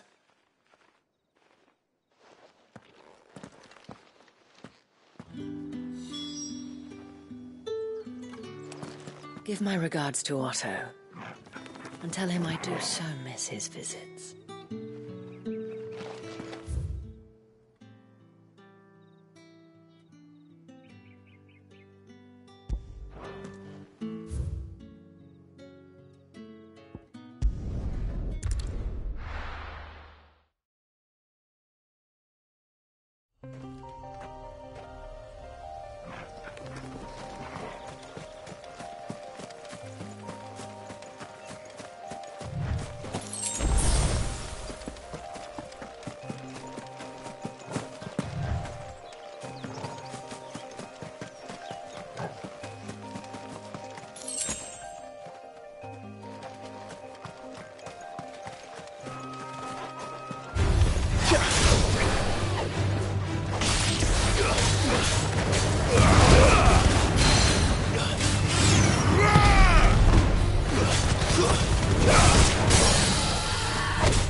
rain is over.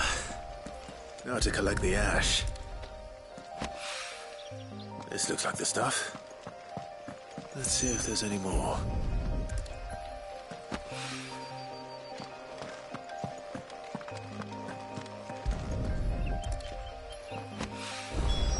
That should do it. If Hawaii needs more than this, he can fetch it himself.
Ready, go?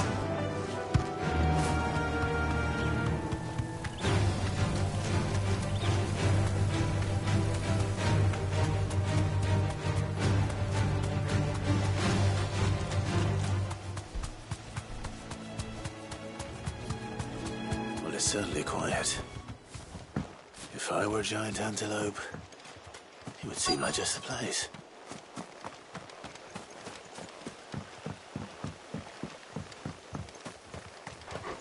I will find one bigger than that. Hungry, Torgal?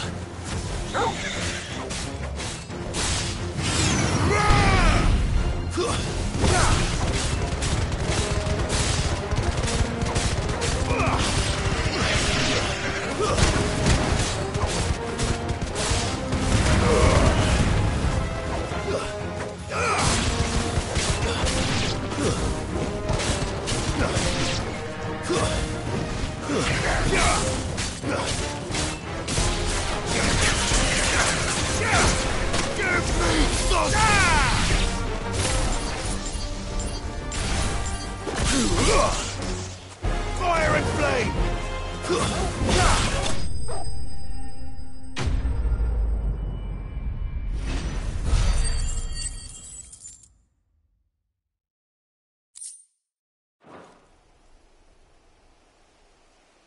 Now,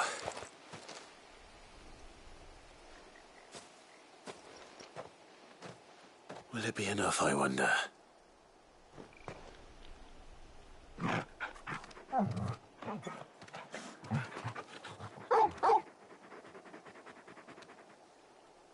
I say that answers my question, which means we owe the lawsmen our thanks. You're just a big puppy, aren't you? A very big puppy.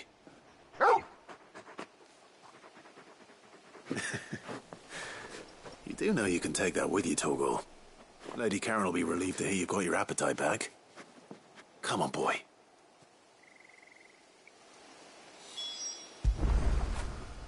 Fetch!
Clive, we weren't expecting you. I wasn't expecting to be here, but it seems we still owe you a considerable amount of coin for your help with our rebuilding efforts. And though I doubt it's what you were expecting, we were hoping you'd take this as payment.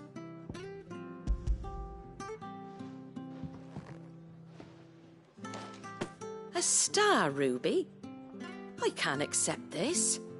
It's worth at least twice what you owe me. More if you can find yourself the right buyer. Think of the difference as interest. Interest?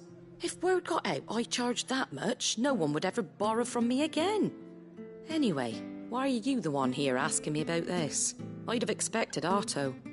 Bit much sending the Lord Marquis out to settle your debts, isn't it? The old goat working himself to death again? Something like that. Most days I think he's the only reason the hideaway's still standing. Same as always, eh? Back when the place was nothing but a twinkle in the eye of a recently retired Lord Commander, word is he was the first one Sid reached out to. Probably knew that without his strong arm and level head, the idea would never get off the ground. Sid may have been the face of the hideaway, but Otto's always been the backbone. And when Sid passed away, we were all worried that would be the end of it. That Otto would just give up. His death was hard on everyone. But it must have hit Otto hardest of all. But he didn't give up, did he? Quite the opposite, in fact. If I recall, he was the one who nominated you as Sid's replacement, and rallied the rest around you. I reckon what he saw in Sid, he saw in you too. And don't we all? Doesn't hurt that you're half as stubborn and twice as handsome, neither. That, and you keep good company. I suppose I do.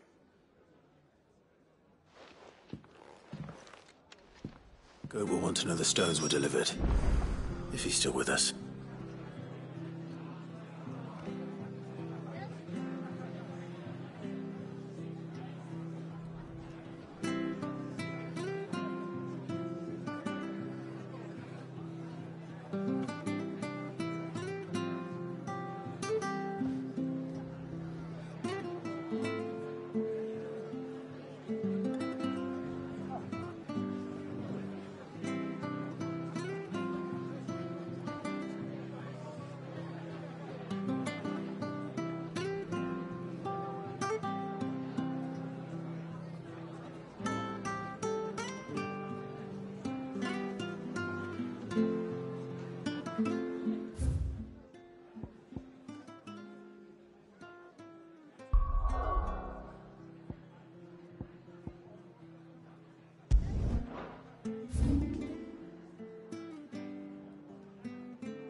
People take notice of wealthy men.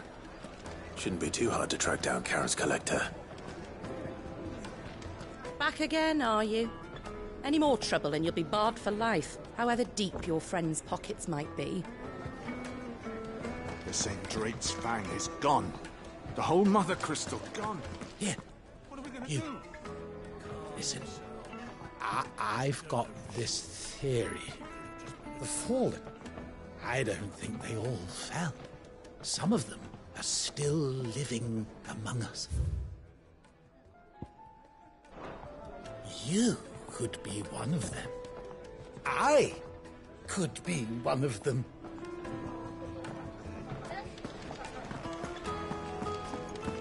Welcome. If you're hoping for a bed, I'm afraid you'll have to look elsewhere. One of our wealthy patrons has purchased the use of every room, hoping to keep out the riffraff, as he puts it.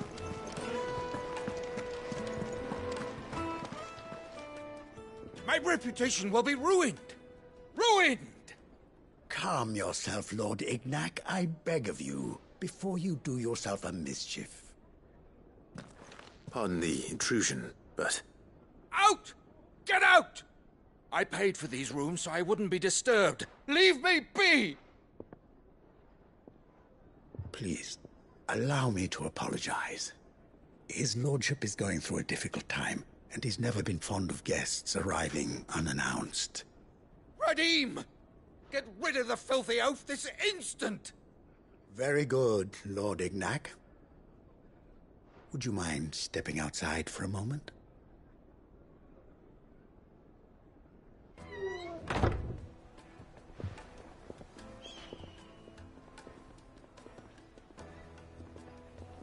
I'm sorry if I've caused you any trouble. That? No. That's just how his lordship is. He has been dispossessed of his luggage, you see. The thief... I don't suppose a certain blade was among the stolen. A single-edged sword. Ah. Then I'll retrieve Lord Ignac's luggage. You have but to state it. You are welcome to... Want an audience with Lord Ignac. A condition I would be a fool to refuse. I don't suppose you saw with the thief... I did not, no. Though every ill-gotten coin in Dalamal is set... And that's where I'm heading. I shall speak to Lord Ignac in your absence. That will be very kind. Farewell.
It's over!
Better already.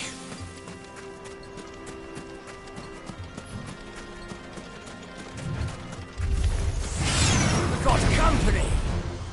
Come on, lads, let's tear the bastard's head off!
This must be Ignac's luggage.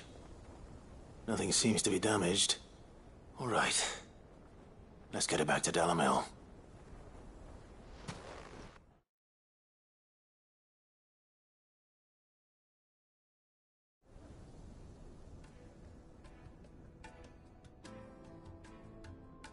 I hear I have you to thank for the return of my effects. What shall I call you, my good man? Wyvern. Glad to make your acquaintance. A formidable name indeed. Well, Wyvern, I appear to be in your debt. Redeem here tells me you wished for an audience. Is that all? A few moments of your time should suffice, yes. You're a peculiar... Master Wyvern was wondering if you could tell him about a certain single-edged sword you recently acquired. Oh, a true work of art. Karen drove me hard on the price, but I would have sold her Radim here to get my hands on that sword. It was made in the Outer Isles, far beyond the Twins, and is used exclusively by the practitioners of a unique school of swordsmanship.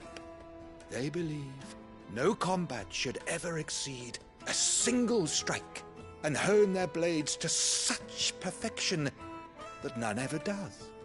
Each sword is made for that one perfect stroke, and for that stroke only. They crack upon a second blow. There's a brutal sort of beauty to it, really. But how do they hone such an edge? Fine question. Why, they use a whetstone, of course. Whetstones, rather. A whole array of them, ranging from the coarse to the fine. 10,000 licks with the sharpening stone, then 10,000 more. But it is the final stone which lends the blade its legendary sharpness. A mineral quite foreign to this great realm of ours. And that is the key. The secret ingredient. Wyvern, it occurs to me that my little lecture is hardly equal to services rendered. Take this, together with my regards. The very stone of which I spoke, far rare and a far more fitting payment. Thank you. Pardon the intrusion, my lordship. However, so it is. I am locked in bitter competition with a rival collector of curiosities. I am one step ahead of the unscrupulous. There are many other collectors out there. Too many to count, but only one do I consider my nemesis. Lord Byron Rosfield. And is a perennial thorn in my side. I can imagine. Farewell, Wyvern. May our paths cross again. Radim, we mustn't dawdle.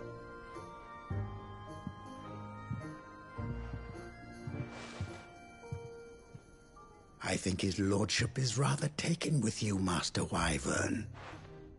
Thank you again for your assistance. Coming, my lordship. I'll be right there.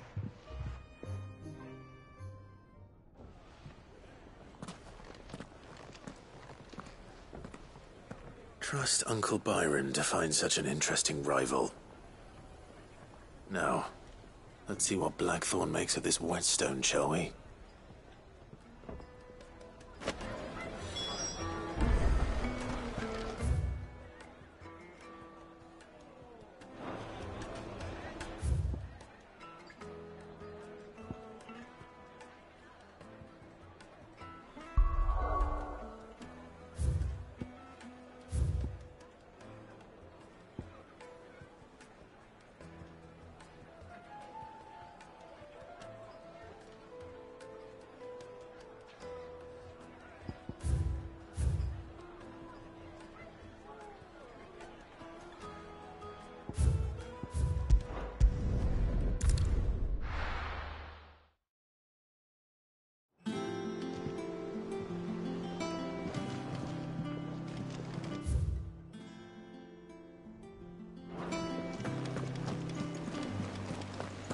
Is that the thing Tomes helped? Mid told me she was building a ship.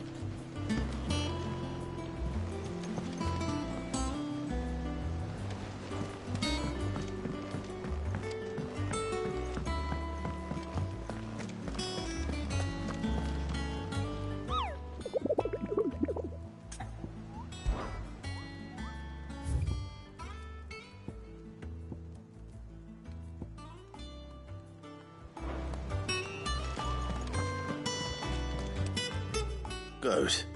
Still alive, I see. So Lady Karen accepted the ruby. Ah, about that. I tried my best, but she was just too stubborn to take it. She threw it right back in my face, in fact, and told me I could stick my stupid stone where the sun don't shine. Karen refused payment. I hope it wasn't something I said. I'm sure you were as tactful as ever. Let me see what I can do. Oh, what?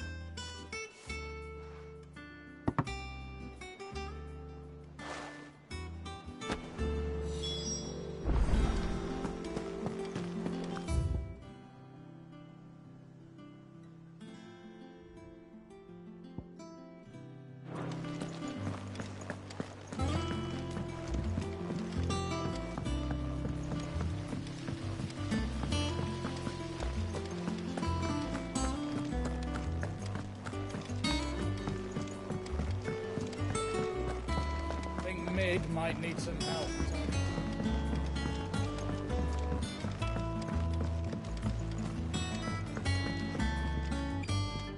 All right there, Sid? How's that hunt for... I have it here.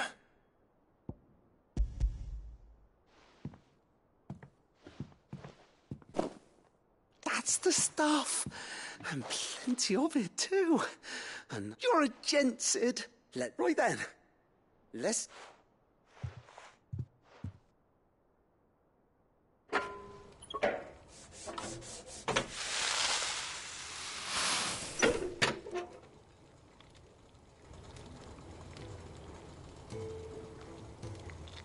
There we have it. The Telemon Alembic. And it works just like the chief said it would. Very impressive. Says the map. There's no need. The good it will do for the hideaway is reward enough. Don't be silly. Why don't you let me take a look at that bag of yours? The one you keep your potions in. Reckon I could work some magic on that. What kind of magic? Well, we happen to have isolated a substance in our test run of the Alembic that I reckon will make even the toughest leather supple as anything. Thought we might use it to breathe new life into old boots and the like. Save the hideaway a few gil.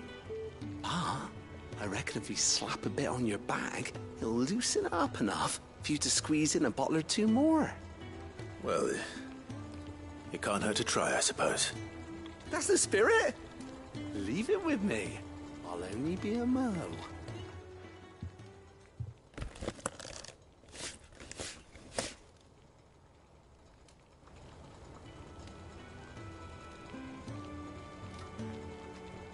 Well, what do you reckon? It certainly feels more flexible. Right? Told you. Thank you. I think. No. Thank you for supporting Mid and the rest of us in our endeavors.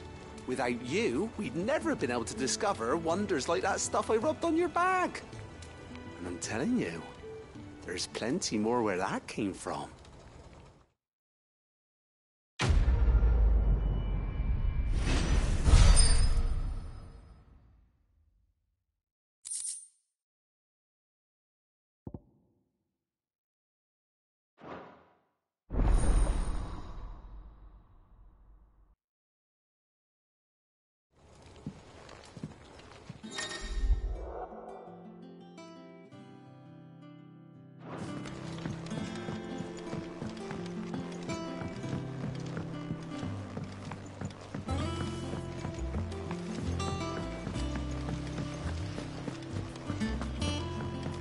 Wish I could take one of our birds.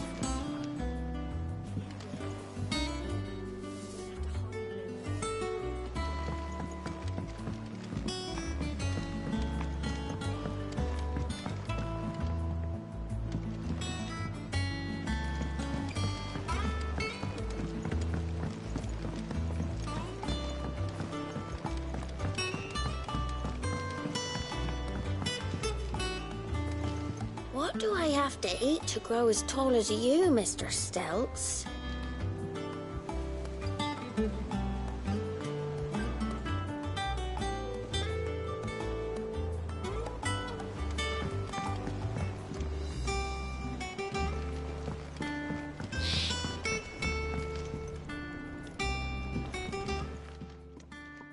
Sorry for the wait, but hopefully you'll agree it was worth it. You learned something about that sword, then? I did better than that.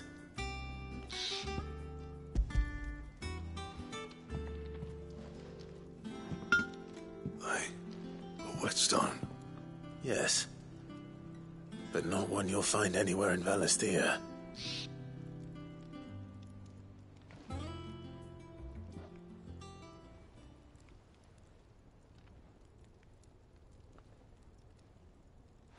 No wonder I couldn't get the same finish on the grinding wheel. One hit and all done, eh? Might not be so bad if all you ever fought were duels. Good luck on the battlefield. Your second opponent would be your last, no matter how good you were. Even so, is there some way it could be used to give the curse breakers an edge? I think so, yeah. With this whetstone and the right kind of steel, I could probably even make a twin of the blade that rattled me. But there'd be no replacing this little rock once I worn it down to a sliver. I reckon we get a dozen swords from it, if that. Swords that the curse breakers wouldn't know how to wield properly, and that would see them through a single fire piece. Nah, no point trying to copy that thing. Be about as much use as a wax anvil. But finishing our blades with a whetstone this fine, now that's something to consider. And what's finer than fallen masonry, eh? Or more hard-wearing, for that matter. Just imagine it. Good Valisthean steel with an edge as sharp as any found in the Outer Isles. I won't make a copy, nah. I'll make something much better. I'm sure the curse breakers will be delighted. Just don't push yourself too hard. Don't you worry about me, sunshine. I've been working day and night since I was half your age, and I'll still be here when you're long gone. Hey, thanks, Clive. I mean it. I owe you one, August too. It's good to know someone's looking out for me. He'll be happy to hear you said that. And I'll see that my debt to you's paid. First new blade I make's got your name on it. You come and find me when you've got the materials. All right. I will.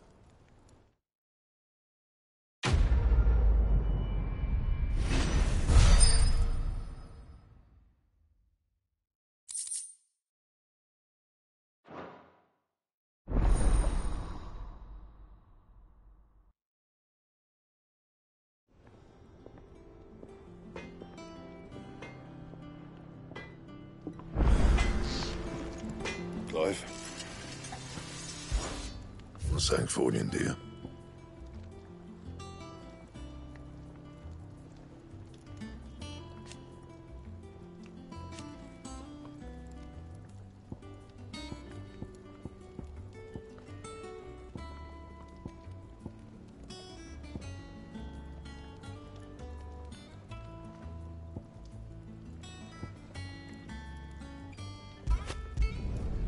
No scratches, all right?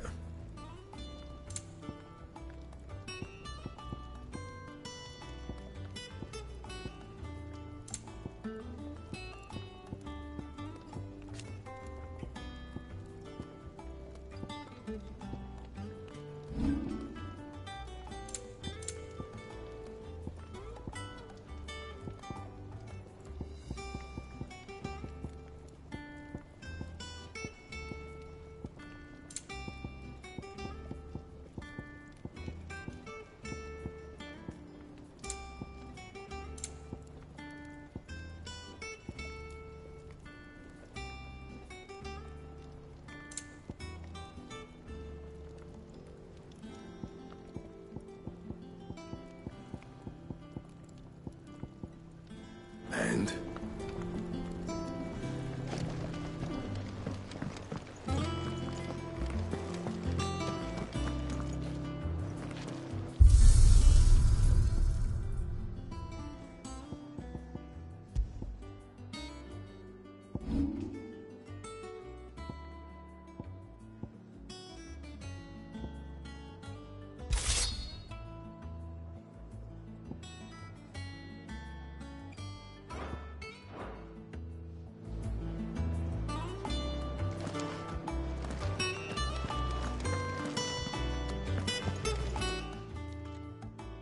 Lady Karen, Goad tells me you weren't happy with our offer.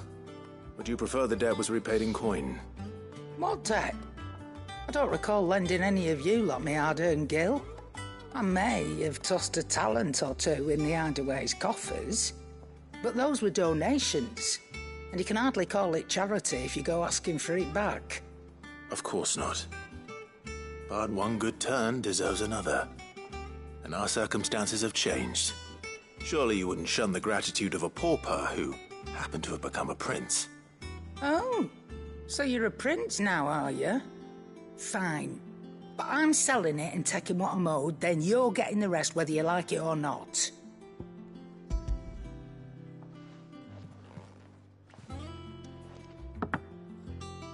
Where'd you even get this? A decent trader might nab 1,000 talents for a star ruby.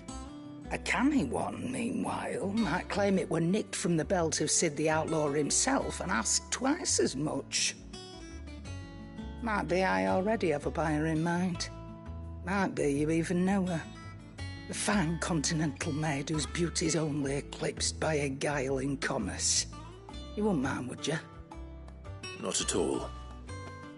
Just be sure to tell her that it's always a pleasure doing business.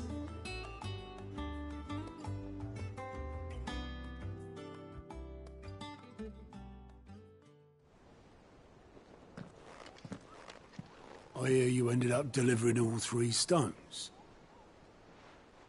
Thanks to this lump. I sometimes wonder what I pay you for. Speaking of which, I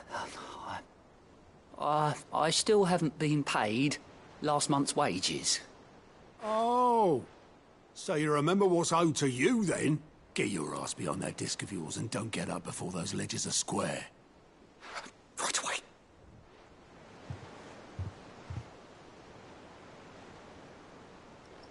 I've seen that before. Yeah. Plenty of times. It was the only goblet Sid ever used. Either out of habit, or because the filthy sod couldn't be bothered to find a clean one. I knew so little about him. Like most people. Martha and the Dame both seem to have fond memories of him. Huh. I bet they do. How long did you know Sid before he... Before he died. 20 summers, give or take. Back in the day, I was a purser on a trade ship, which is where I met him. He bought passage to... I forget where. And having nothing better to do on the long nights, we set up drinking island rum till the morning bell dragged me back to my duties. Quit my post not long after that. On account of making a fine maiden's belly fat. But me and Sid stayed close, promising we'd one day sail the seas again. That was before fate stepped in and said she was having none of it. The magic woke inside my son soon after his first name day, and there was no hiding his knack. Couldn't you and your family have? My family were the ones who summoned the constable, wanted the monster taken away. I couldn't turn my back on him, forget what I felt, and I couldn't for the life of me understand how they could. Luckily, Sid was of the same mind as me. It was him who stood beside me when all I wanted was to tear the whole world down. Him who cried for me when I had no tears left of my own. Him who swore he'd do everything he could to stop it from happening again. And he was true to his word, too. Left the Royal Army once and for all. His ranks, his ribbons, gone. Just like that. Threw away everything he had. All to right a wrong that no one else had the courage to face. I knew then I'd follow that man to the ends of the earth.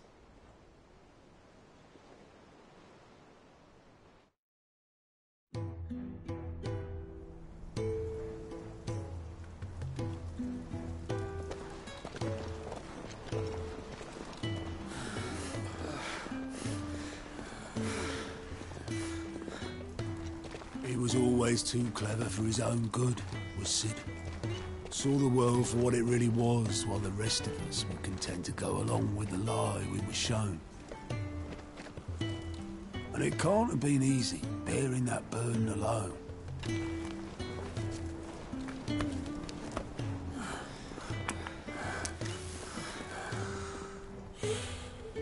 But he didn't let it stop him.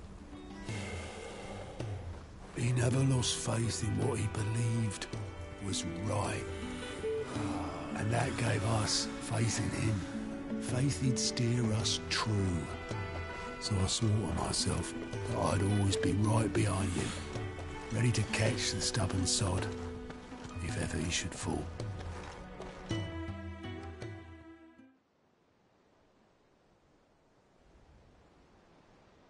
But I couldn't even do that.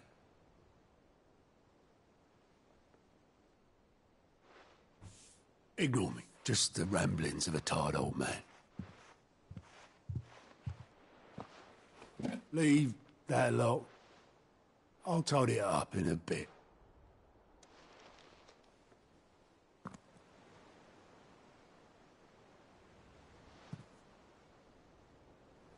This is Sid's handwriting.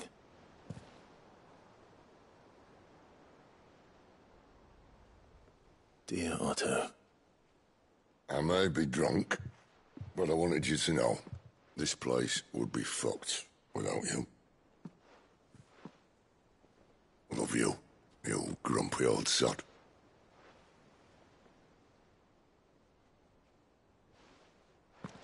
This note. What about it? Sid was right. Without you, we'd all be lost.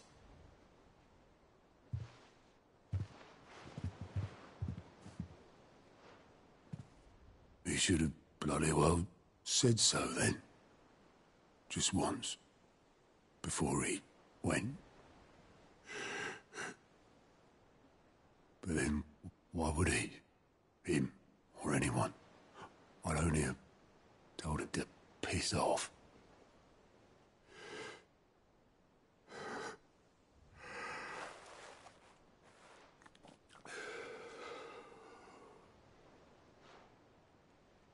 You're wrong, though. Both of you. It was never just me keeping the hideaway afloat. It was all of us. I just shoved people in the right direction. I barely seem to be able to do that anymore.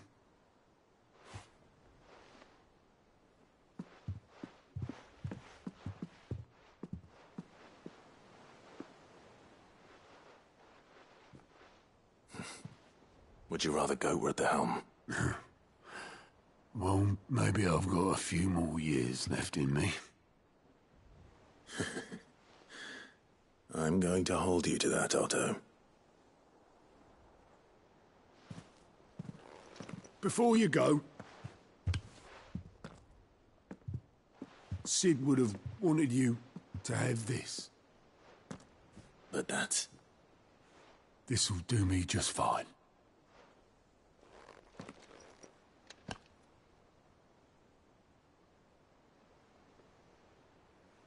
Thanks for the ray of sunshine. I'll see if I can't pay you back. Already have.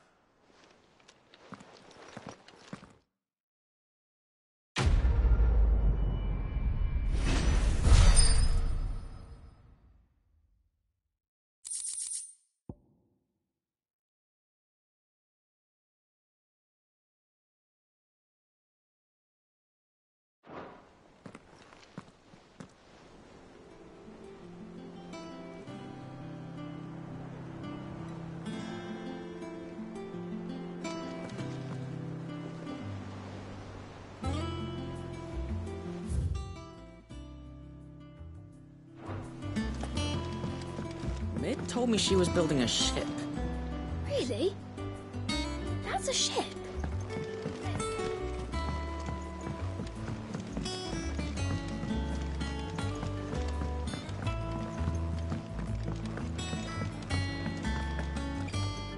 A seed of ingenuity sown in a fertile mind. By long travail of helping hands shall e'er fruition find.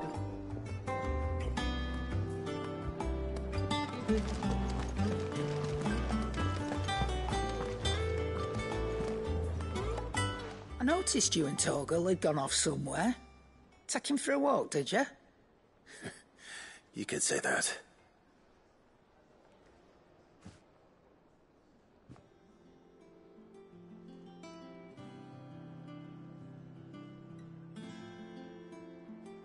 So, Molly's leftovers weren't good enough, eh? That'll teach me for treating you like you're still a pup. All right, no need to shout. Now we know what you're after, I can see about getting some in. Speaking of which, I brought one for later. Can I leave it with you?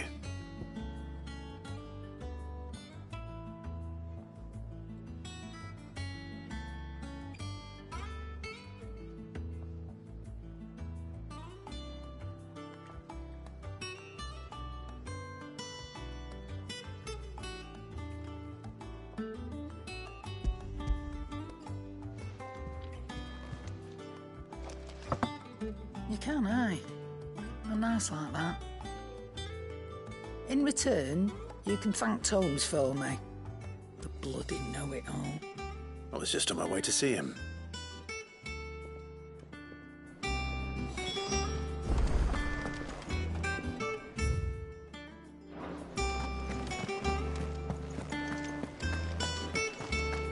Ugh, I'm never drinking again, no matter whose funeral it is.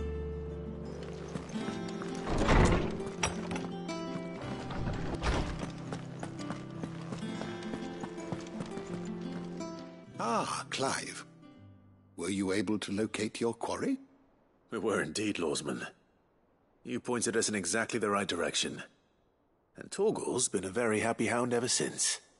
Very good, very good. Lady Karen sends her thanks, by the way, for your part in solving the mystery. Ah. But that reminds me. After your last visit, I found myself pondering Torgal's talents.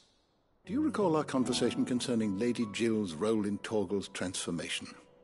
About how she somehow woke the power within him. Precisely that. A reasonable conclusion, I thought. But one which raised certain questions in my mind. You see, the Fenrir of legend served Shiva and Shiva alone. And while the powers attributed to him are certainly impressive, the records imply they are somewhat different in nature to those you described Torgal as having used. What are you suggesting? that Torgal may be the beneficiary of more than one Icon's power. Consider that in addition to Lady Jill, he has served as a loyal companion to you, your brother, and even the late Cid. In short, the Icons hitherto near at hand, or should I say at paw, have been diverse and plenty, and that number has only grown as the realm's dominance have fallen to your sword. One can but speculate as to how all of this has affected Torgal. He has seemed more fierce of late. And if I am not mistaken, he will grow fiercer still. We are fortunate indeed to be able to count him amongst our allies and not our adversaries. Oh, he's more than an ally. He's a friend.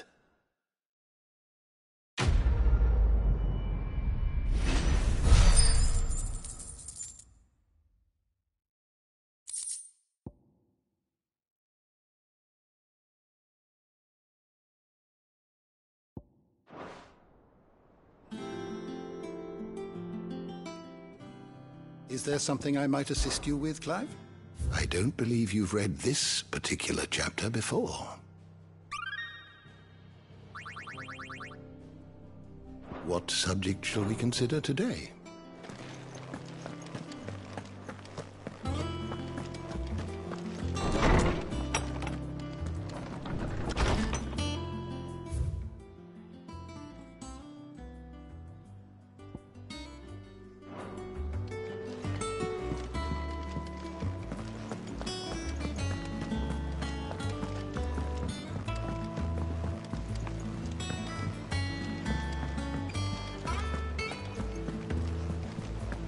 Is that the thing Tomes helped to build? Mid told me she was building a ship.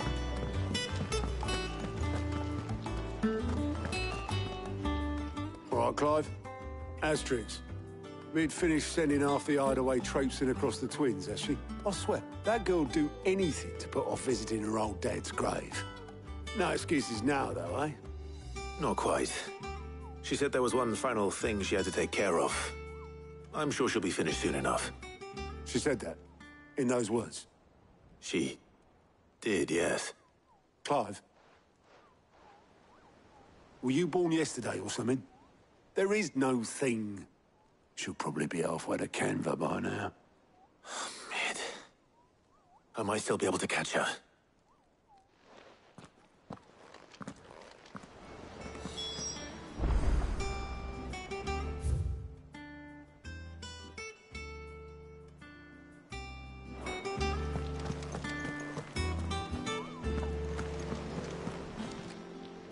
Welcome to the Patron's Whisper. Come to claim your just desserts? All yours. Best of luck out there.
Crack the crystal too? You're joking.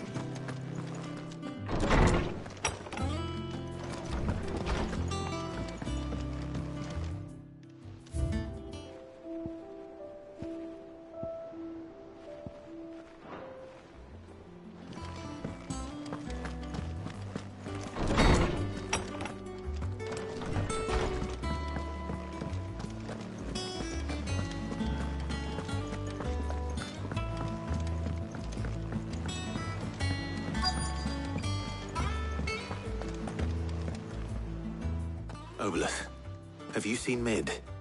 Yep. In a boat, going that way. Then I'm too late. You in a hurry at all, are you? Oh, I offered to take her across, but she wouldn't wait. Just paid for a dinghy and rowed off. Oars going like the clappers. Got some life in her, ain't she? But anyway, I was on my way up to see you, as it happens. Got a letter for you. Urgent, by the sound of it. One of your uncle's men said I was to hand it to you in person, post-bleeding haste. And you're here now. Thank you, Obolus. Don't mention it. What tidings, Uncle?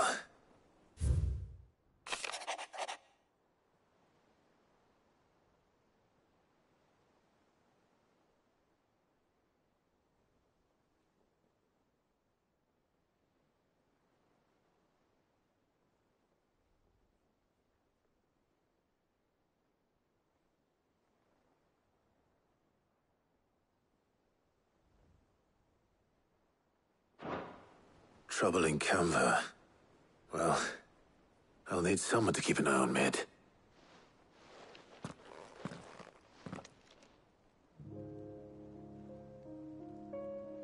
So what? Mid got us to do all the dirty work and then just sailed off into the sunset? It, seems that way. Well, nothing we can do about it now. But next time you plan on visiting Sid, you might want to tie her to something before you suggest it. Ah, don't be so hard on her. Gotta admit, the dirty work was kind of fun. Everyone pitching in, all that bollocks. Just like when we built this place. You're right. Anyway, we all set to head to the old hideaway. I could do with getting to Canva pretty sharpish. Wouldn't do to keep Lord Rosfield of the Seven High Houses waiting now, would it? Not after he asked for me personally. Gav will be leaving with me. Will you mind the place while we're gone? You can count on me. Just be sure to give Sid and the others my regards. All right. Oh, by the way, Jill will be joining us too. She's got some things to take care of, but she'll meet us there. I hope she's telling the truth at least.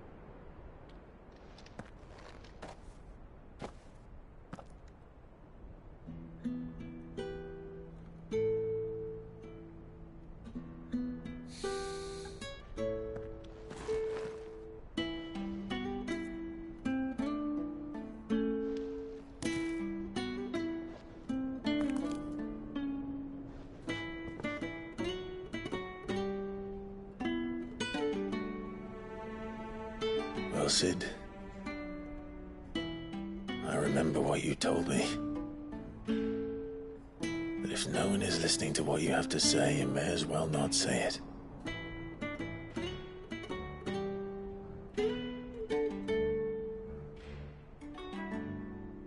But I will say this, old friend. Hugo Cooker is gone. His shadow looms over us no longer. It's a pity the Phoenix can't be in two places at once. If he'd have been with us, maybe he could have done something for the lost. Not even the Phoenix can bring people back from the dead. Life has a beginning and an end. So we must live while we have the chance. And not as slaves to the crystals, but as free men. May we join you?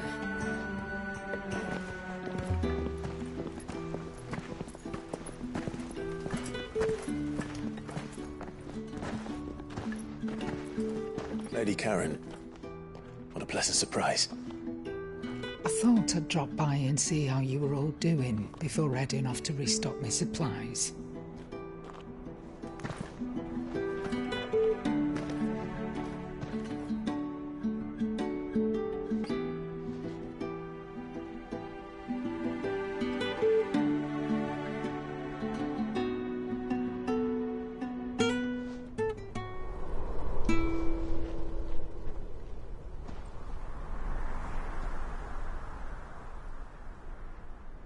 It wasn't the most scenic view back then, but it were never as bad as this.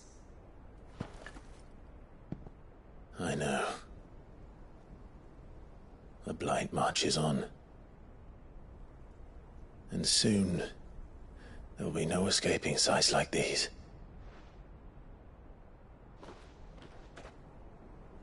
So our mission remains unchanged. We cannot stop until every Mother Crystal is gone, and their thirst for ether with them. The only one that remains in Storm is Drake's tail in the Crystalline Dominion. Our next target. We're going to Twinside. It's the capital of the Empire these days.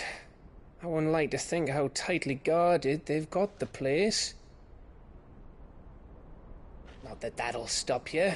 But we do well to scout it out before you go charging in. We would indeed.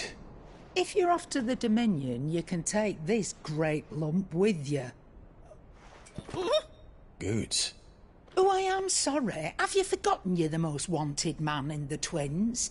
I thought you might like to disguise yourselves as the attendants of a travelling trader, assuming you've no better ideas. You wanted to buy yourself some tools, didn't you? Well, now's your chance. You're letting me go with them? Oh, thanks, Nan. Stop that! You'll break me bones, you great galoot.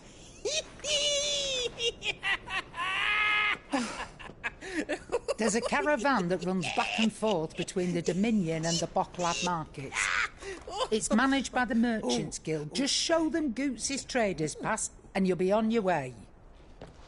It'll be a damn sight less risky than footing it the length of the Crystal Road. That's for sure. Thank you, Karen. And glad to have you with us, Goots. Okay then. I'll get me things and I'll meet yous there. See yous down in Bocklad. Get off! Me poor fingers! Jill, you're with me. Understood. And Gav? Already on my way, Captain. Be careful. Aren't I always?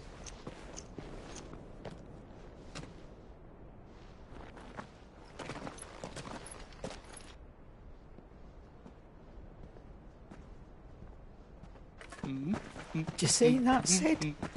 Your protégé's making a proper little outlaw of himself.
How are you feeling? Better. Thanks to Taya. I'm glad to hear it. And Torgal helped too. The new boy.